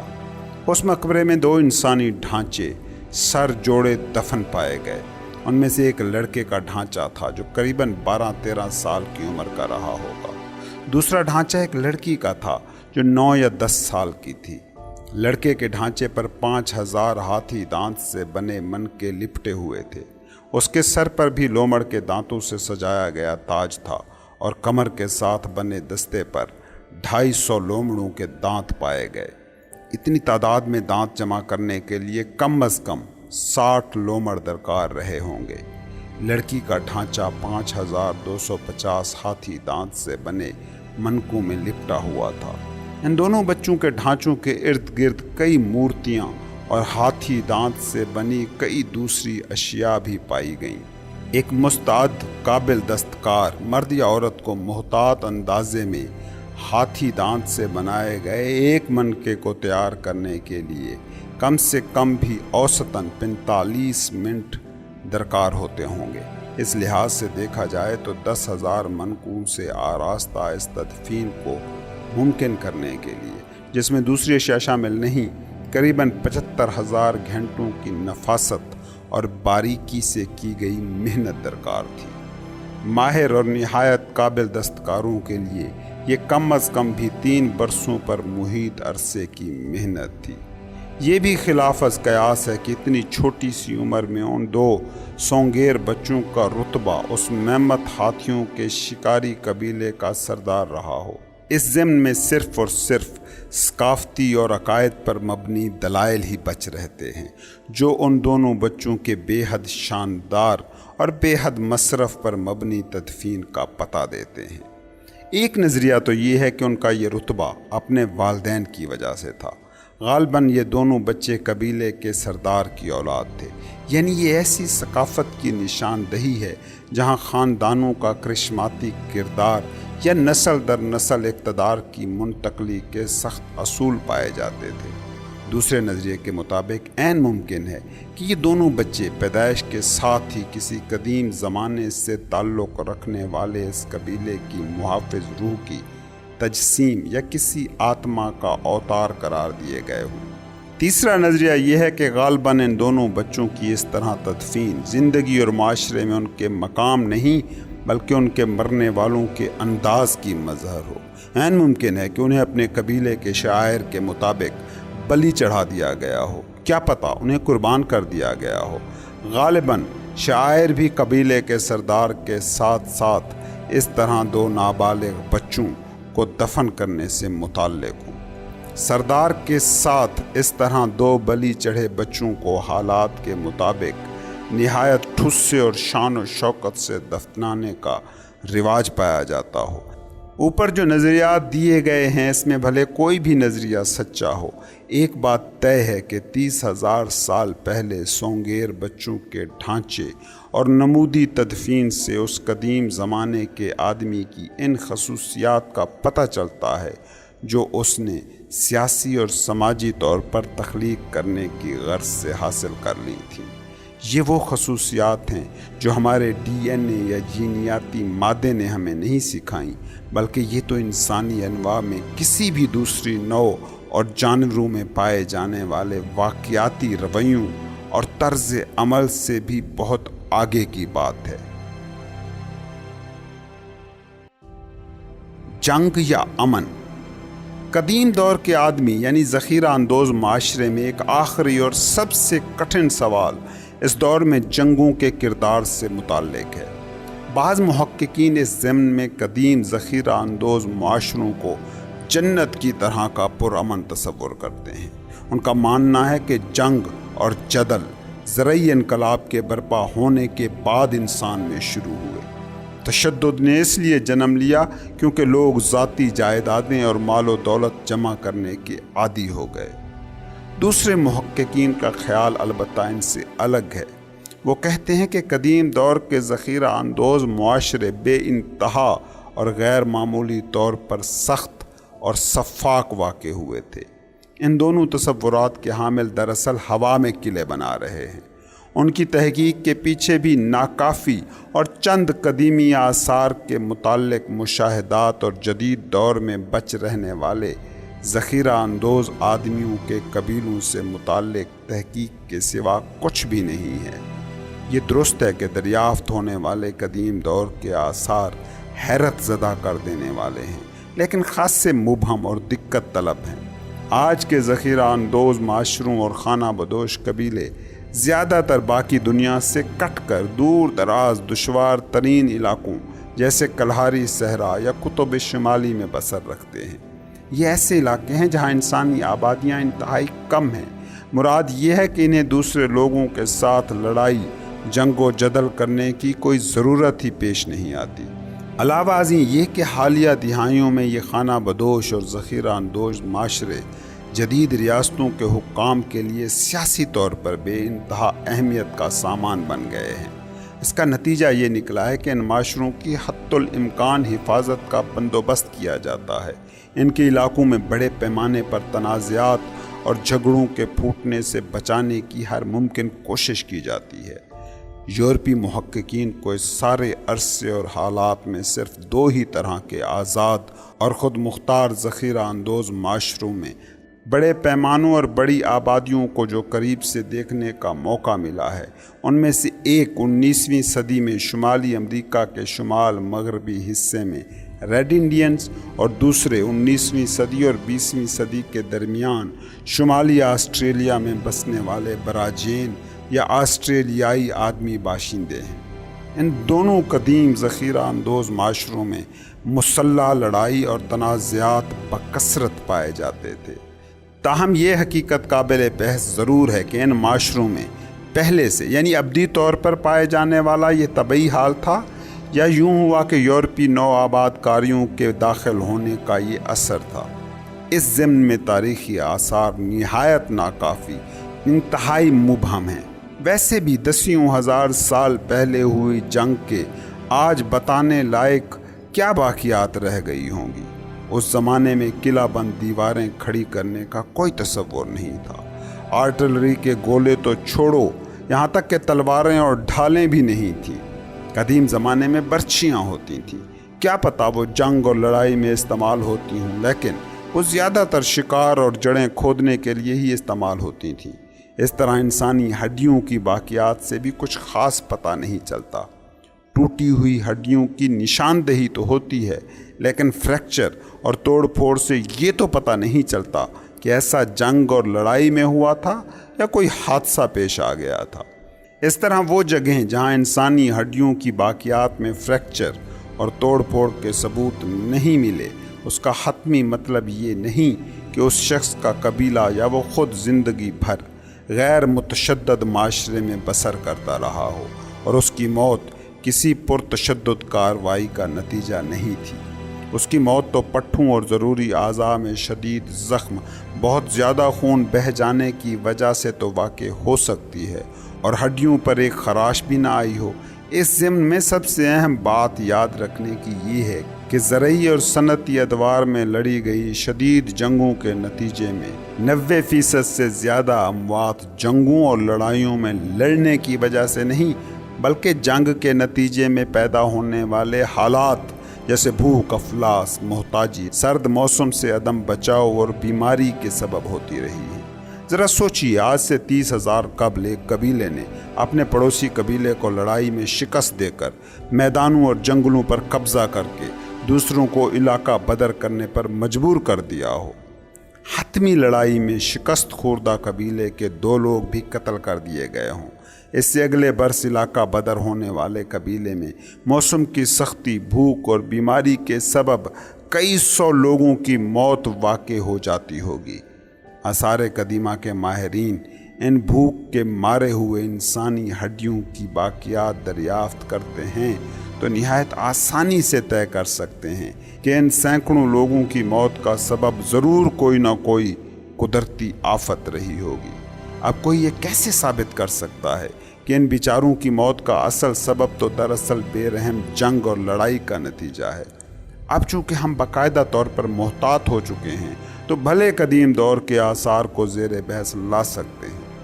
پرتگال میں ایک جگہ پر کچھ باقیات دریافت ہوئیں۔ ان باقیات میں تقریباً 400 انسانی ہڈیوں کے ڈھانچے شامل تھے جو زرعی انقلاب کے دور سے کچھ عرصہ پہلے ہی سے تعلق رکھتے ہیں۔ ان 400 انسانی ہڈیوں کے ڈھانچوں میں سے صرف 2 ڈھانچے ایسے تھے جن پر صاف صاف تشدد کے نشان پائے گئے۔ اس طرح کی ایک دوسری تحقیق کے دوران اس دور سے تعلق رکھنے والے اسرائیلی علاقوں میں بھی لگ بھگ 400 ہی انسانی ڈھانچے ایک ہی جگہ پر دریافت ہوئے۔ ان 400 انسانی ڈھانچوں میں فقط ایک ہی کھوپڑی ایسی ملی جس پر تشدد کے نشان تھے۔ ان نشانات کو انسانی تشدد کے زمرے سے منسوب کیا جا سکتا ہے۔ ایک تیسری جگہ پر بھی تقریباً اتنی ہی تعداد میں ڈھانچے دریافت ہوئے۔ یہ یورپ کی ڈینیوب وادی ہے جہاں ملنے والے لگ بھگ 400 ڈھانچوں میں 18 کی باقیات سے پتہ چلتا ہے کہ وہ یقیناً پرتشدد کارروائی کے نتیجے میں جان سے ہاتھ دھو بیٹھے تھے۔ 400 ڈھانچوں میں صرف 18 سطحی طور پر بڑی تعداد نہیں لگتی، لیکن اصل میں یہ اچھی خاصی شرح کو ظاہر کرتی ہے۔ مراد یہ ہے کہ اندازاً قدیم زمانے کی ڈینیوب وادی میں 4.5% اموات کا سبب انسانی تشدد رہا تھا۔ آج کے جدید دور میں جب جنگ اور جرائم کی بہتات ہے، انسانی تشدد کے نتیجے میں ہونے والی اموات کی پوری دنیا میں جو شرح ہے وہ اوسطاً 1.5% ہے، 20ویں صدی میں انسانی تشدد کے نتیجے میں ہونے والی اموات کی شرح 5% تھی۔ یاد رہے 20ویں صدی میں تاریخ کی سب سے بڑی اور عظیم جنگیں برپا ہوئی تھیں اور تاریخ میں سب سے بڑے پیمانے پر نسل کشی کے واقعات دیکھے گئے تھے۔ اگر یہ انکشافی اشاریہ مقرر ہو تو اس لحاظ سے قدیم دور کی ڈینیوب وادی 20ویں صدی کی جدید دنیا سے زیادہ پرتشدد رہی تھی۔ ڈینیوب کی قدیم وادی کی یہ افسوسناک دریافت اس نوعیت کی واحد دریافت نہیں ہے۔ اس طرح کی افسردہ کرنے والی دریافتیں دوسرے علاقوں میں بھی ہوئی ہیں۔ سوڈان کے علاقے جبل صحابہ میں 12,000 سال پرانے قبرستان کے آثار ملے ہیں۔ اس قبرستان میں 59 انسانی ڈھانچے ملے ہیں۔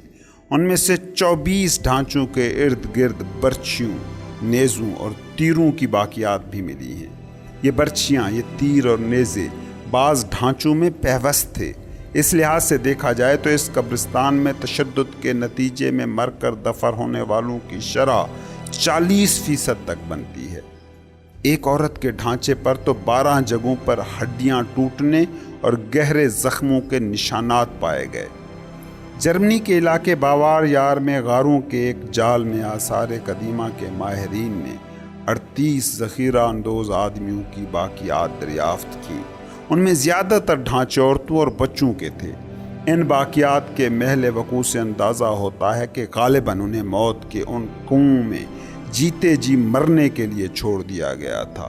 یہی نہیں بلکہ ان میں سے آدھے ڈھانچوں، جن میں بچوں اور شیرخواروں کے ڈھانچے بھی شامل تھے، ان پر انسانی ہتھیاروں جیسے چاقوں اور سوٹیوں سے ضرر پہنچانے کے صاف صاف نشانات تھے۔ ان میں سے چند ڈھانچے جو بالغ اور جوان مردوں کے تھے، ان پر سب سے زیادہ اور بہیمانہ تشدد کے نشانات تھے۔ یہاں ملنے والی باقیات سے صاف اندازہ لگایا جا سکتا ہے کہ ایک پورے کے پورے ذخیرہ اندوز کنبے یا گروہ کو اس غار میں چن چن کر نہایت بے رحمی سے ہلاک کیا گیا تھا۔ قدیم زمانے کے ذخیرہ اندوز آدمی کی دنیا کی اصل اور واقعی شکل کس تصویر سے ظاہر ہوتی ہے؟ کیا یہ ایسی دنیا تھی جہاں اسرائیل اور پرتگال میں سکون آور آسودگی میں مر جانے والوں کے ڈھانچے ملے ہیں، یا وہ دنیا سوڈان اور جرمنی کے ذبح خانوں جیسی تھی؟ اس کا جواب ان دونوں میں سے ایک بھی نہیں ہے۔ جس طرح قدیم دور کے ذخیرہ اندوز اور شکاری آدمیوں کے یہاں عقائد، شاعر اور ثقافتوں اور سماج کی رنگا رنگی ہوا کرتی تھی، ویسے ہی تشدد کی شرح اور جنگوں کی موجودگی کا پتہ بھی طرح طرح اور قسم قسم کی شکلوں میں ملتا ہے۔ بعض علاقوں میں مختلف ادوار کے دوران اگر امن اور آسودگی کا دورہ تھا تو دوسری جگہوں پر شدید لڑائیاں اور تنازعات پنپتے رہتے تھے۔ خاموشی کی چادر۔ اگر قدیم دور کے آدمی کا بڑا حصہ ہم دوبارہ سے کھڑا کر کے واقعی دیکھنا ممکن کر سکیں تو پھر بھی بعض مخصوص حالات و واقعات ایسے ہیں جو واقعی اور ناقابل یقین معنوں میں ناقابل تردید بھی ہیں۔ جب خرد مند آدمیوں کے پہلے گروہ نے نیانڈرتھل آدمیوں کی آبائی وادی میں قدم رکھا ہوگا تو وہ کیسا منظر ہوگا؟ اس دن کے بعد اگلے سینکڑوں برسوں تک طرح طرح کے تاریخی واقعات رونما ہوتے رہے ہوں گے۔ بدقسمتی سے ان تاریخی حالات و واقعات کی نسبت سے آج ہمیں سرے سے کچھ مشاہدے کے لیے دستیاب ہی نہیں ہے۔ زیادہ سے زیادہ ہمیں مل جاتی ہیں چند ہڈیاں اور مٹھی بھر پتھر سے بنے اوزار، لیکن یہ ساری واقعات مل کر بھی کسی بھی طور پر محققین کے جستجو بھرے کڑے اور تشنہ سوالوں کا جواب نہیں بن سکتی۔ ہم ان واقعات سے اس دور میں انسانی ڈیل ڈول، ٹیکنالوجی، خوراک اور کسی حد تک غالباً سماجی ڈھانچے کو جان سکتے ہیں، لیکن ان واقعات سے کسی بھی طور پر ہم سیاسی اطوار، عالم ارواح، عقائد، شاعر کا تسلی بخش جواب نہیں ڈھونڈ سکتے۔ ہمیں ان مداریوں، فسونگروں اور جادوگروں کے بارے میں کچھ پتہ نہیں چلتا جنہوں نے متھس، مفروضوں، حکایتوں اور قصوں کی بنیاد پر قبائل کے سرداروں کو ہاتھی دانتوں سے منکے بنا کر ان کے ساتھ دفن ہونے پر قائل کیا ہوگا۔ خاموشی کی یہ چادر تاریخ انسانی کے دسیوں ہزاروں سالوں پر تنی ہوئی ہے، ایک کے بعد دوسرے ہزاریے، ہر ہزاریے میں یقیناً جنگیں بھی ہوئی ہوں گی اور انقلاب بھی برپا ہوئے ہوں گے۔ ہم نہیں جانتے، لیکن عین ممکن ہے کہ مذہبی اور سیاسی تحریکیں بھی چلی ہوں۔ اس دور میں بھی نہ جانے کون کون سے فلسفیانہ نظریے پائے جاتے ہوں، کیسے کیسے شاہکار جمالیاتی شاہپارے بنائے گئے ہوں گے۔ اس دور کے یہاں کے آدمیوں میں بھی ان کا اپنا کوئی نپولین بوناپارٹ رہا کرتا ہوگا، جو چھوٹی سی کسی ریاست سے اٹھتا ہوگا اور بڑی بڑی فتوحات کرنے کی دھن میں مارا مارا پھرتا ہوگا۔ ان کے یہاں بھی انتہائی ٹیلنٹڈ خداداد صلاحیتوں کے مالک کئی بیتھوون رہے ہوں گے، جنہیں پورے آرکیسٹرا تو شاید دستیاب نہ ہوتے ہوں، لیکن ان کی بانس سے بنی ہوئی بانسری کے سر سن کر لوگوں کی آنکھوں میں آنسو تیر جاتے ہوں۔ وہ دنیا کیسے کیسے گوہر اور پیغامبروں کا گھر رہی ہوگی، جو آفاقی خداؤں کا پیغام نہ سہی لیکن شاہ بلوط میں رہنے والی روح کا پیغام ضرور دنیا تک پہنچاتے رہے ہوں گے۔ وہ آخر کیسا جہان ہوتا ہوگا؟ اس دنیا کے بارے میں ہم سوچ تو سکتے ہیں، لیکن قیاس اور اندازوں سے زیادہ اور کچھ نہیں ہے ہمارے پاس۔ تاریخ کے اس دور پر خاموشی کی یہ چادر اتنی دبیز اور موٹی ہے کہ ہم اس ضمن میں اس چادر تلے پھیلی حقیقتوں کے بارے میں کچھ بھی یقین کے ساتھ نہیں کہہ سکتے۔ ہمارا المیہ تو یہ ہے کہ ہم یہ بھی نہیں کہہ سکتے کہ یہ ساری چیزیں، یہ سارے حالات و واقعات اس طرح ہماری عین سوچ کے مطابق برپا ہوئے ہوں گے۔ ان حالات و واقعات کے بارے تفصیلات بتانا تو خیر بہت دور کی بات ہے، اور عام لوگوں کا ہی نہیں، محققین کا حال بھی یہی ہے کہ وہ صرف وہی سوال پوچھتے ہیں جن کے بارے میں انہیں یقین ہو کہ کچھ نہ کچھ تسلی بخش جواب مل جائے گا۔ جب تک دریافت اور تحقیق کی مزید بہتر اور جدید تر اوزار، ٹیکنالوجی اور ذرائع دستیاب نہیں ہو جاتے، ہم غالباً کبھی بھی نہیں جان پائیں گے کہ زرعی دور سے قبل کا قدیم آدمی کس کس فلسفے اور سیاسی نظریے پر یقین رکھتا ہوگا۔ انہیں اپنے زمانے میں کیسے کیسے معاشرتی اور سیاسی حالات کا سامنا کرنا پڑتا ہوگا۔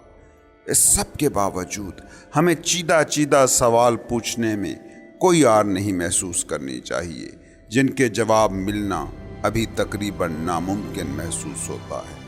ہم صرف اس وجہ سے کہ ہمیں جواب نہیں مل پائے گا 70,000 سالہ انسانی تاریخ میں سے 60,000 سال کو یوں ہی اپنی معذوری کے سبب سے رد نہیں کر سکتے۔ ہم یہ نہیں کہہ سکتے کہ اچھا قدیم دور کے آدمی، ارے چھوڑو، اس دور میں کچھ خاص نہیں ہوا۔ حقیقت یہ ہے کہ اس دور کے آدمی نے انتہائی اہمیت کے حامل کارنامے سر انجام دیے تھے۔ بالخصوص اس دور کے قدیم آدمی نے اس دنیا کو وہ شکل دی ہے جس کا زیادہ تر لوگ تصور ہی نہیں کر پاتے۔ آج سائبیریا کے بے شجر میدانوں، وسطی آسٹریلیا کے صحراؤں اور ایمازون کے جنگلوں میں پیدل سفر اور ایڈونچر کرتے لوگ سمجھتے ہیں کہ وہ شاید ان بے پناہ قدیم اور براجین علاقوں میں داخل ہونے والے پہلے انسان ہیں۔ ان کا یہ خیال ہے کہ شاید یہ علاقے اس سے قبل آدمی کی نگاہوں سے اجل رہے ہیں۔ یہ فریب نظر ہے، یہ وہ اپنے آپ کو دھوکہ دے رہے ہیں اور کچھ نہیں ہے۔ ان سے پہلے، ہم سے پہلے ذخیرہ اندوز اور شکاری آدمی اپنے پورے کنبوں کے ساتھ یہاں رہ چکے ہیں۔ انہوں نے اپنے دور میں محدود وسائل کے باوجود گھنے جنگلوں اور بے پایہ صحراؤں، برفیلے پہاڑوں اور وسیع میدانوں پر وہ نقش چھوڑے ہیں جن کے نتیجے میں آنے والی تبدیلیاں بیان سے باہر ہیں۔ اگلے باب میں ہم انہی تبدیلیوں اور اثرات کا جائزہ لینے کی کوشش کریں گے۔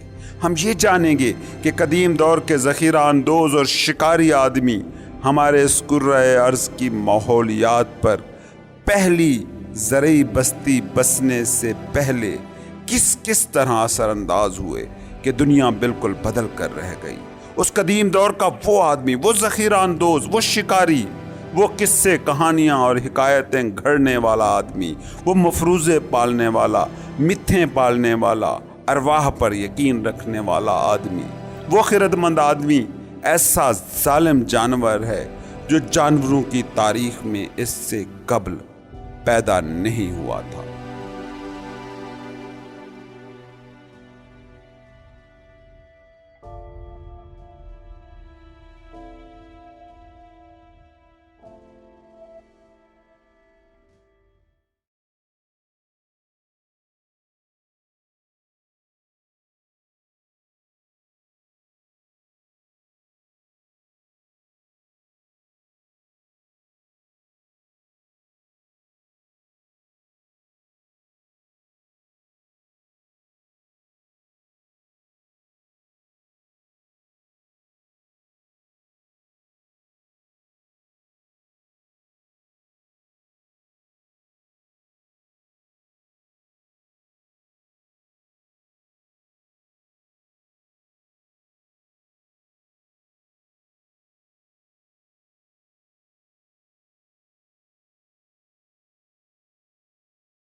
عظیم سیلاب، شعور اور آگہی کا انقلاب برپا ہونے سے قبل تک انسانوں کی ساری انواع افریقہ اور ایشیائی بر اعظموں میں بسر رکھتی تھی۔ یہ درست ہے کہ ان میں سے کچھ نے چند جزائر کو نچلے درجے کے پانیوں میں تیر کر یا چھوٹے بیڑوں پر چڑھ کر پار کر لیا تھا۔ فلوریز کے جزائر پر انسان نے قریباً 8.5 لاکھ سال پہلے قدم رکھ دیے تھے، لیکن اس کے باوجود وہ کھلے سمندر میں اترنے سے قاصر تھے۔ اس لیے کوئی بھی امریکہ، آسٹریلیا اور دور کے جزائر جیسے مڈغاسکر، نیوزی لینڈ اور ہوائی تک نہیں پہنچ پایا تھا۔ کھلے سمندروں کی اس رکاوٹ نے صرف انسانوں ہی کو نہیں، دوسرے کئی افریشائی جانوروں اور پودوں کی اقسام کو باہر کی دنیا تک پہنچنے سے روکے رکھا۔ اس کا نتیجہ یہ نکلا کہ دور دراز علاقوں جیسے براعظم آسٹریلیا اور مڈغاسکر میں جانور اور پودے لاکھوں سال تک کچھ اس طرح جداگانہ اور علیحدہ رنگ میں ارتقاء کے عمل سے گزرے کہ ان کی حیت اور فطرت افریشیائی براعظموں میں پائے جانے والے جانوروں سے یکسر مختلف تھی۔ کرۂ ارض پر کئی اور ممیز ماحولیاتی نظام پائے جاتے ہیں۔ ان میں سے ہر ماحولیاتی نظام کے اپنے رنگ، جانوروں اور پودوں کی جداگانہ قسمیں ہوتی ہیں۔ خردمند آدمی ان حیاتیاتی رنگوں، قدرت کی افراد اور ارتقاء کے کرشموں کو ختم کرنے والا تھا۔ شعور اور آگہی کا ادراک ہوتے ہی آدمی نے نت نئی ٹیکنیک سیکھنی شروع کی، تنظیمی قابلیت پیدا کی اور غالباً پہلی دفعہ افریقی ایشیائی بر اعظموں سے باہر نکل کر ساری دنیا میں پھیلنے کا خواب دیکھا۔ اس ضمن میں اسے سب سے اولین کامیابی 45,000 سال قبل اس وقت ملی جب آدمی آسٹریلیا میں قدم رکھنے میں کامیاب ہوا۔ آج تک محققین انسان کے اس کرشمے پر حیران ہیں۔ ان کے پاس اس دور کے آدمی کی کامیابی کو سمجھنے کی کوئی صورت ہی نہیں ہے۔ آسٹریلیا پہنچنے کے لیے انسانوں کو سمندروں کے آبی راستوں کو پار کرنا پڑا ہوگا۔ انہیں سینکڑوں کلومیٹر کی وسعت پر پھیلے سمندر کے پار اترنا تھا اور آسٹریلیا پہنچ کر فوراً راتوں رات ایک یکسر، مختلف اور بالکل نئے ماحولیاتی نظام کے ساتھ نباہ کر کے خود کو ڈھالنا بھی تھا۔ اس ضمن میں سب سے مستند نظریہ یہ ہے کہ 45,000 سال قبل آدمیوں کے وہ گروہ جو انڈونیشیا کے جزائر پر کافی عرصے سے آباد تھے، تاریخ میں پہلی بار ماہی گیر بستیاں اور معاشرے آباد کرنے میں کامیاب ہوئے تھے۔ انہوں نے یہاں رہ کر سمندر میں تیرنے والی کشتیاں بنانے کا ہنر سیکھا اور طویل فاصلے تک ماہی گیری، تجارت اور کھوج کی صلاحیت حاصل کی۔ ان صلاحیتوں کے حصول سے انسانی صلاحیتوں اور طرز زندگی میں غیر معمولی تبدیلی پیدا ہوئی ہوگی۔ ایک طرح سے کہیے انسان کے رہن سہن اور طریقوں کی کایا کلپ ہو گئی ہوگی۔ ہر وہ میمالیہ جانور، مثال کے طور پر سگے ماہی، سمندری مانس اور ڈالفن وغیرہ نے سمندر کا رخ کیا تو انہیں ارتقاء کے ایک پورے عمل سے گزرنے میں ہزاروں صدیاں لگ گئیں۔ ان کے جسموں میں خصوصی اعضاء تخلیق ہونے، پانی میں زندہ رہنے کے لیے ان کے جسموں کو ڈھلنے میں زمانے لگے ہوں گے۔ افریقہ کے ہرے میدانوں سے نکل کر افریقی بوزنوں کی اولاد ہومو سیپینس انڈونیشیا کے جزائر پر ماہی گیر بستیاں بنا کر آباد ہوئی تو بعد اس کے وہ اپنے جسموں پر تیرنے کے لیے پیر اگنے اور ناک کو حیاتی طور پر ویل مچھلی کی طرح سر کے اوپر چڑھنے کا انتظار کیے بغیر ہی وہ ملاح بن گیا۔ ان آدمیوں نے اس انتظار کی بجائے کشتیاں ایجاد کی اور انہیں پانی پر تیرانے کے قابل بنایا۔ یہی وہ گر تھا، یہی وہ گن تھا جس کو استعمال میں لاتے ہوئے آدمی آسٹریلیا کے ساحل پر جا اترا۔ یہ درست ہے کہ آثار قدیمہ کے ماہرین کو ابھی تک 45,000 سال پرانی کشتیوں اور بحری بیڑوں کے آثار نہیں ملے ہیں۔ وہ چیوا اور ماہی گیروں کی قدیم بستیاں بھی دریافت نہیں ہوئی ہیں۔ ان اشیاء اور بستیوں کے درمیان نسبتاً مشکل بھی ہے کیونکہ اتنے طویل عرصے کے دوران سمندر کی سطح کافی اونچی ہو گئی ہے۔ ایک محتاط اندازے کے مطابق انڈونیشیا کے ساحلوں پر قدیم خط ساحل اب تک کم از کم بھی 100 میٹر گہرے سمندر میں ڈوب چکا ہے۔ تاہم اس کے باوجود مفصل اور ایسی واقعاتی شہادتیں موجود ہیں جو اس نظریے کی بھرپور حمایت کرتی ہیں۔ بالخصوص یہ حقیقت تو بالکل واضح ہے کہ آسٹریلیا میں آ کر بس رہنے کے ہزاروں سال بعد آدمی نے اس بر اعظم کے شمال میں واقع کئی الگ تھلگ اور باقی دنیا سے کٹے ہوئے جزیروں کو بھرپور طریقے سے آباد کر لیا تھا۔ ان میں سے بعض مثال کے طور پر بوکا اور مینس کے جزائر اور ان کے قریب ترین خشکی کے بیچ 200 کلومیٹر وسیع و عریض گہرا سمندر واقع ہے۔ یہ ممکن ہی نہیں ہے کہ کوئی مینس اور بوکا جزائر پر انتہائی نفیس اور سری کشتیوں کے بغیر پہنچ پاتا۔ کشتی رانی کے فن میں مشاق ہونے کے سوا ایسا ہو پانا ہرگز ممکن نہیں تھا۔ جیسا کہ پہلے بتایا جا چکا ہے کہ ان اور ایسے کئی دوسرے جزائر کے بیچ اس دور کی باقیات سے صاف پتہ چلتا ہے کہ آدمیوں کے بیچ سمندری راستوں کے ذریعے تجارت بھی کی جاتی تھی۔ مثال کے طور پر نیو آئرلینڈ اور نیو برٹن کے درمیان جزائر کے بیچ برکانی شیشے کی اچھی خاصی تجارت اور نقل و حمل کی جاتی تھی۔ قدیم دور میں انسان کا آسٹریلیا کی جانب سفر اور اس میں کامیابی تاریخ کا ایک انتہائی اہم واقعہ ہے۔ کولمبس کے امریکہ کی جانب سفر اور اپولو دوئم کے چاند پر اترنے جتنا اہم واقعہ یہ پہلی بار تھا کہ کسی انسان نے افریشائی ماحول اور اس کے نظام کو پیچھے چھوڑ کر آگے بڑھنے کی جست لگائی تھی۔ یہ یقیناً پہلا موقع تھا کہ جب خشکی پر بسر رکھنے والے کسی اتنے بڑے ممالیہ جانور نے افریشیائی بر اعظم سے آسٹریلیا کا کٹھن اور انتہائی دشوار گزار سفر پورا کیا تھا۔ اور سب سے اہم بات یہ کہ انسان کے اجداد نے یہ کارنامہ جدید دنیا کی بنیاد کے طور پر سر انجام دیا تھا۔ جب ذخیرہ اندوزی شکار پر بسر رکھنے والے آدمی نے پہلی بار آسٹریلیا کے ساحلوں پر قدم رکھا تو یہ تاریخ میں پہلا موقع تھا کہ آدمی اچھل کر ایک پورے بر اعظم میں خوراک کی پوری زنجیر پر سب سے اوپر براجمان ہو گیا۔ اس کے بعد تاریخ گواہ ہے کہ وہ کرۂ ارض پر سب سے خطرناک، تباہ کن اور مہلک نو ثابت ہوا۔ اس وقت انسان نے خود کو ماحول کے مطابق ڈھالنے کی غرض سے نت نئی موافقت پذیری کے اسباب اور روایات کا مظاہرہ کیا، لیکن ارد گرد کے ماحول پر اس نو کا اثر خال خال اور یوں ہی برائے نام سا تھا۔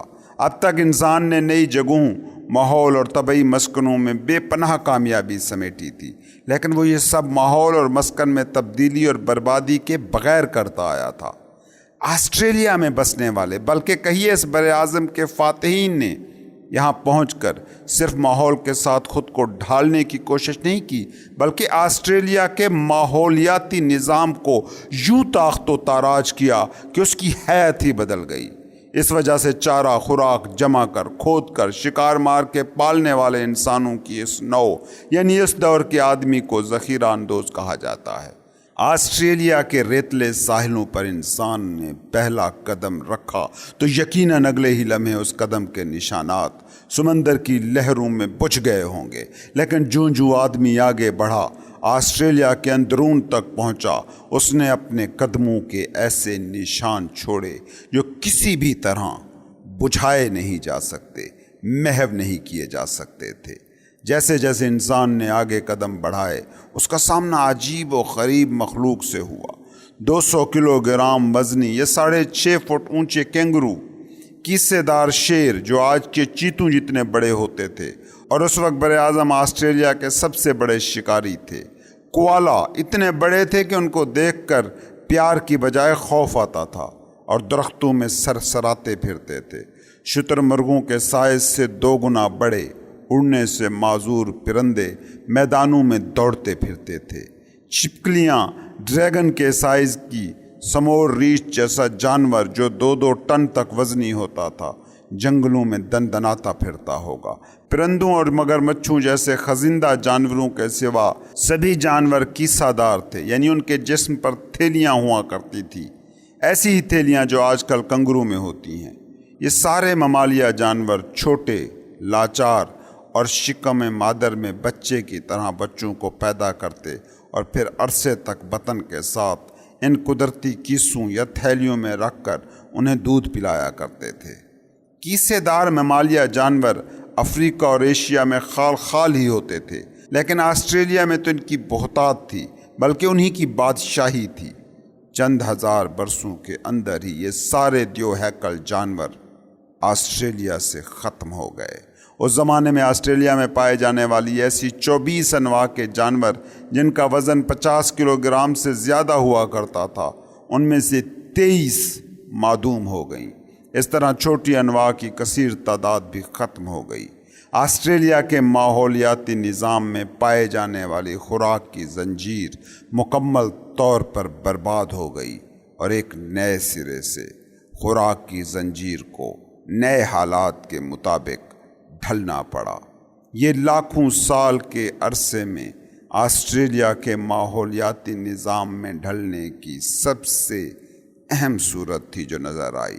اب یہ سوال پوچھنا تو بنتا ہی ہے کہ کیا یہ سب آدمی کی کارستانی تو نہیں تھی؟